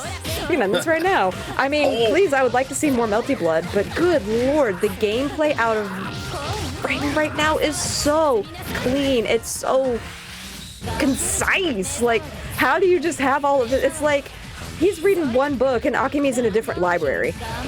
She hasn't been able to mount too much offense so far, but she has a lot of meters. So, she tried to contest with 2C, gets hit by the rings. All right, EX teleport back into the corner. Gonna do an air throw ender since Raiden doesn't have any meter, but they have Moon Drive, and the high shield gets baited. Oh my god. All right. Yeah. So Raiden looks super prepared already, baiting out anti-air shield options from Akumi, just trying to contest that space always, making sure she can't get back to the part of the screen that Vlob is the strongest at. So sometimes Akumi is willing to swing a little bit too. Not too often. She was being patient, but then sometimes if you're patient, you miss the openings that you can take right away. And because you wait a little bit longer than you normally would, you get counter hit because you're a little bit slower. That's such a good assessment of that particular situation. You're totally right. The way it's like, yeah, if you wait too long, you've missed your opportunity. That was something that we saw earlier, like with a missed stomp on a heat where Vlov was way too far. You just missed a huge opportunity there. Oh, we get the Neko Arc stage. I'm so happy. Well, we'll see if they have the music. I hope so. It sounds like they had the music. Yeah, it sounds like they had the music. But Raiden's like, yeah, screw all that. I'm just gonna fly in there with jump B. EX rings incoming, gonna get the knockdown, and now it's time for Akumi to guess once again. Moon Drive to try to go through the jump C. But now Raiden is just like, I'm chilling. I don't have to worry about eating any EX stomp. B follow up after shield. Eject button, no confirm. Oh my gosh, and just like empty air jumps coming out of Akumi, no commit. Oh, that shield could have been punished way more. Okay, getting the stomp coming out, finally getting the Rekka combo out of Vlov, and we get a launcher as well, hard knockdown, the re-jump, and then came to no charge JC, regular JC, and just held the shield and didn't do anything after the BC. It was a nice recovery from that, but now they're just back in that neutral situation. And again, like you said, Akumi is trying to get the spacing, and just Raiden's not letting her get it. Alright, decides not to spend all 3 meters there, thought that it wouldn't kill, so just gets the simple knockdown. But throw in this situation will kill, and Akumi's just trying her best. Oh, she gets the B follow-up after shield. Gets a fatal, might spend the bar, no, drops her combo. Oh, it was a reset. American reset. Yeah, oh, wait, there's another reset. Hold on. Oh, there it is! And it's all good in the hood. Yeah, there's Raiden trying to stand tech there. They thought they saw Akumi run up like, I'm gonna throw you, but Akumi did an air dash to bait that out and got a clean jump C after. Not holding shields. Gets punished on the recovery. Raiden takes their turn. EX rings. Alright, time to guess on wake up. Meteor ring. Oh my gosh. gosh. Akumi, yeah, she's using, oh god. She was using Moondrive to try to blow through the jump in, but then Raiden using BC after the low stomp to keep their turn to stay in. So they're trying to make sure that last round didn't happen. Akumi gets hit with the fake overhead no low. Oh my gosh. Okay, yeah, you spend the meter and then, oh, that's a lot of damage. Yep, you make sure you secure your round there. Even though you spent all your meter, it doesn't matter because you don't want to give your opponent another chance to come back. Oh god. No, you absolutely don't. Spend the meter, ensure your victory. You can make it back the next round. Now, Akumi doing a great job keeping Raiden out of that entire situation. And then we tech that grab because that's been a tool that she's been using a lot. The A counter does not work that time. That launcher has been so consistent for Akumi. And now Raiden just opens Akumi up. Oh my gosh, this red arc damage is so destructive. All right. Raiden gets a knockdown with EX Ring. Akumi has a lot of meter. Moondrive activates, tries to see what Raiden does. Raiden retreating, making sure they don't get hit because a clean hit from Akumi can swing the life way back in her favor. So Raiden's going to do their best. They waited out the Moondrive. They're all trade. It's fine. Raiden doesn't get hit. Oh, no. Okay. Yeah, doesn't activate Moondrive. No, jumped over the rings, though. Gets a heat. I mean, yeah, okay. And then nothing comes out of it, and then another fatal counter double in the air. Got a lot of life back. It's actually putting Raiden at the disadvantage now. Oh, except until that happens, you get hit with a low. This corner combo is so consistent out of Raiden, and then gonna spend the meter, get the knockdown, gets a safe heat of their own, so much to do, and there came the Moondrive activation. But day late, dollar short. That's 2-0 for Raiden. Very good recognition from Raiden to see the Moondrive and pick the option of using throw after, because a lot of people will try to either do a moon skill, shield, or just block after activating Moondrive because they want to see what you're doing, and if there's nothing that they can aggress upon, they'll just use one of those options, and throw beats all of those outside of them also trying to throw you. So Akumi, her patience was punished by throw. Raiden using the last of the meter for arc drive, and now we are in game 3. Raiden looking to take this tournament real quickly. Yeah, oh boy. I mean, I feel like the story of this entire West qualifier has been quick, fast, and in a hurry. Because they have been doing such a great job cleaning things up, and again, a big fatal counter for the round opening damage for Raiden. Just so much back and forth between this, getting almost 4K off of that hit, and didn't even spend a bar. Now chooses to spend it, and then just throws back in so you can get the corner advantage. Disgusting. Nice shield in the follow-up, nice shield back, and then the clash after. Raiden then using 2BC, their own moon skill to get a launcher on Akumi. EX ring once again knockdown. Last guess for Akumi. Oh, the ring setup and then just did nothing, so ran up and through, which does a ton of damage. Yes, she can combo after throw, and now Raiden is on set point with the perfect from the previous round. So now Akumi gets a clean hit, spends some bars. She has a lot of meter available, so 2 more hits could probably mean she ties this game up. But Raiden doing their best to make sure they don't get clipped. Nice. Ring confirm. Yeah. And the rings come out, so, that time tried to correct their movement in the air, but Akumi was ready for it and gets them caught with this. They do have enough to, get a launcher, and then, Raiden recovered in the air. I was wondering if Akumi was going to go for the arc drive, but chose not to. The overhead does come out, does get a little bit more damage off of that. A ton of pressure here in the corner. Got hit at the B counter afterwards, and now Akumi's stuck in the corner. This could be a huge comeback potential for Raiden. Good bait on the unblockable setup and throwing Akumi right when she landed with shield. Clean heat. Oh no! And then Akumi stood up too early, got hit by the low. Round's not over, but it's still really close. Let's see if Raiden decides to bait wake up heat.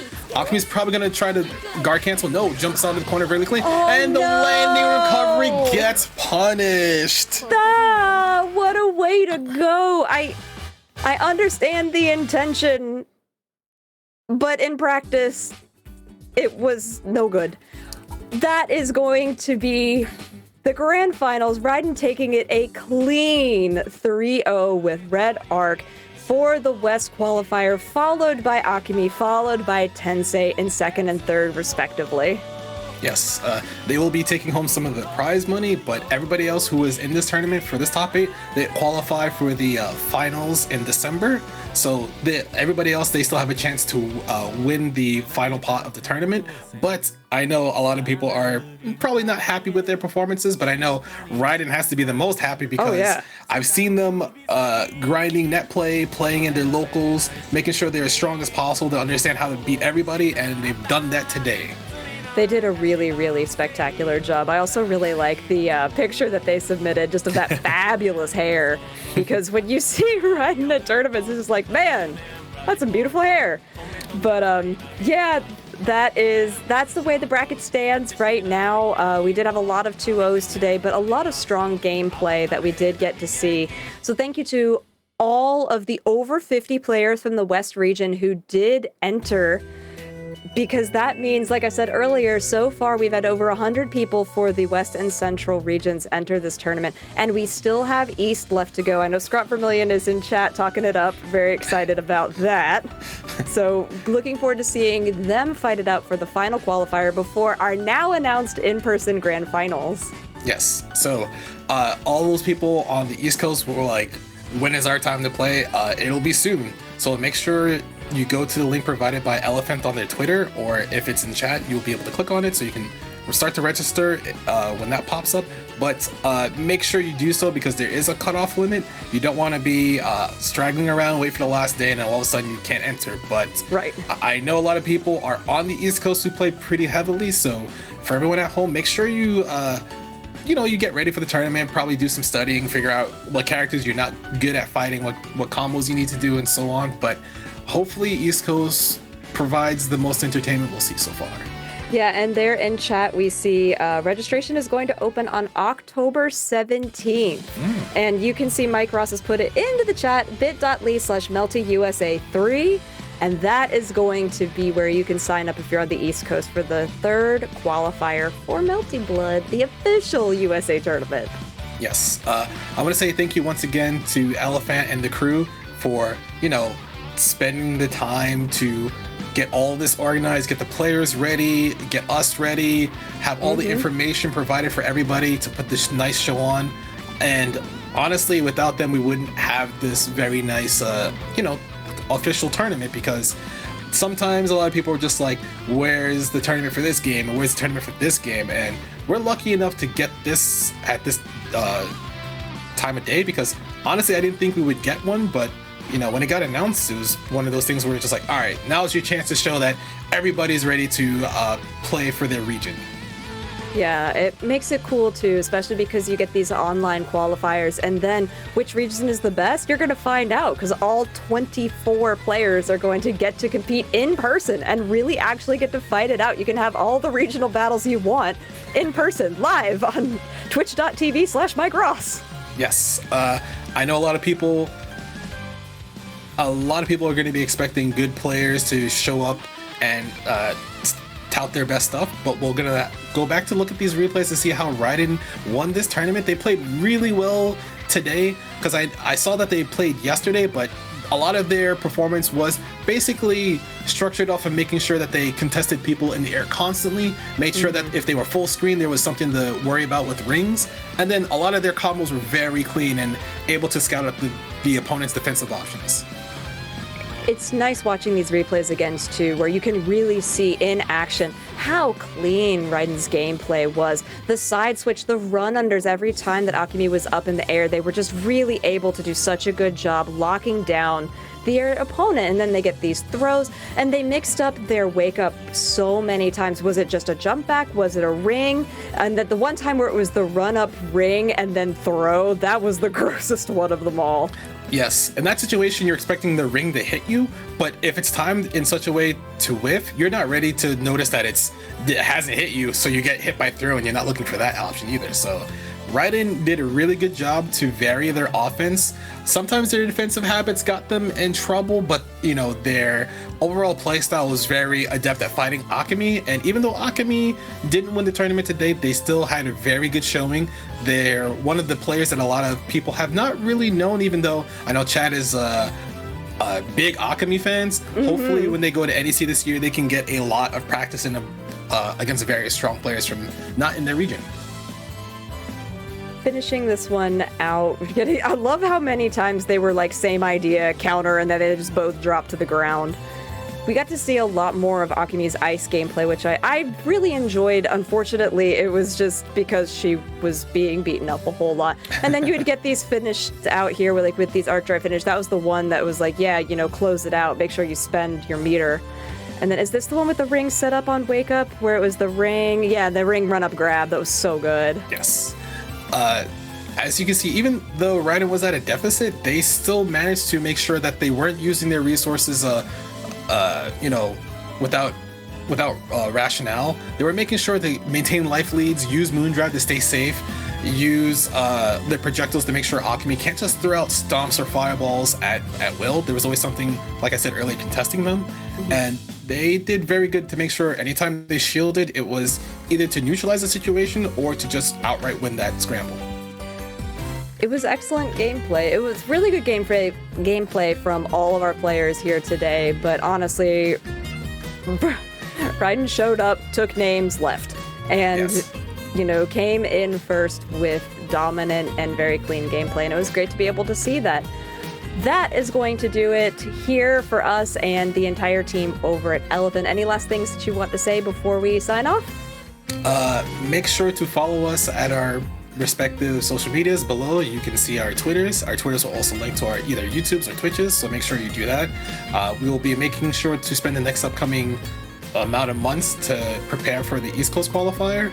So if you have any questions about Melty Blood, you can redirect them to either of us. And then also you can follow Eliphant to make sure that when the East Coast qualifier signups go live, that you're ready to go. And then also make sure that you follow the NEC Twitter so that way you don't miss the registration, which I think was already live, as you said earlier. Yeah, so that comes under Big E Gaming, so that's who we are in partnership with for the finals. So you can follow Big E Gaming and NEC and get all of that information, which is live as of today. So that is going to do it for us here. I am Jadelyn, and I'm Fox. we will see you next time for the East qualifier. Have a great morning, afternoon, evening. We will catch you next time for some great Melty Blood. Take care, everyone.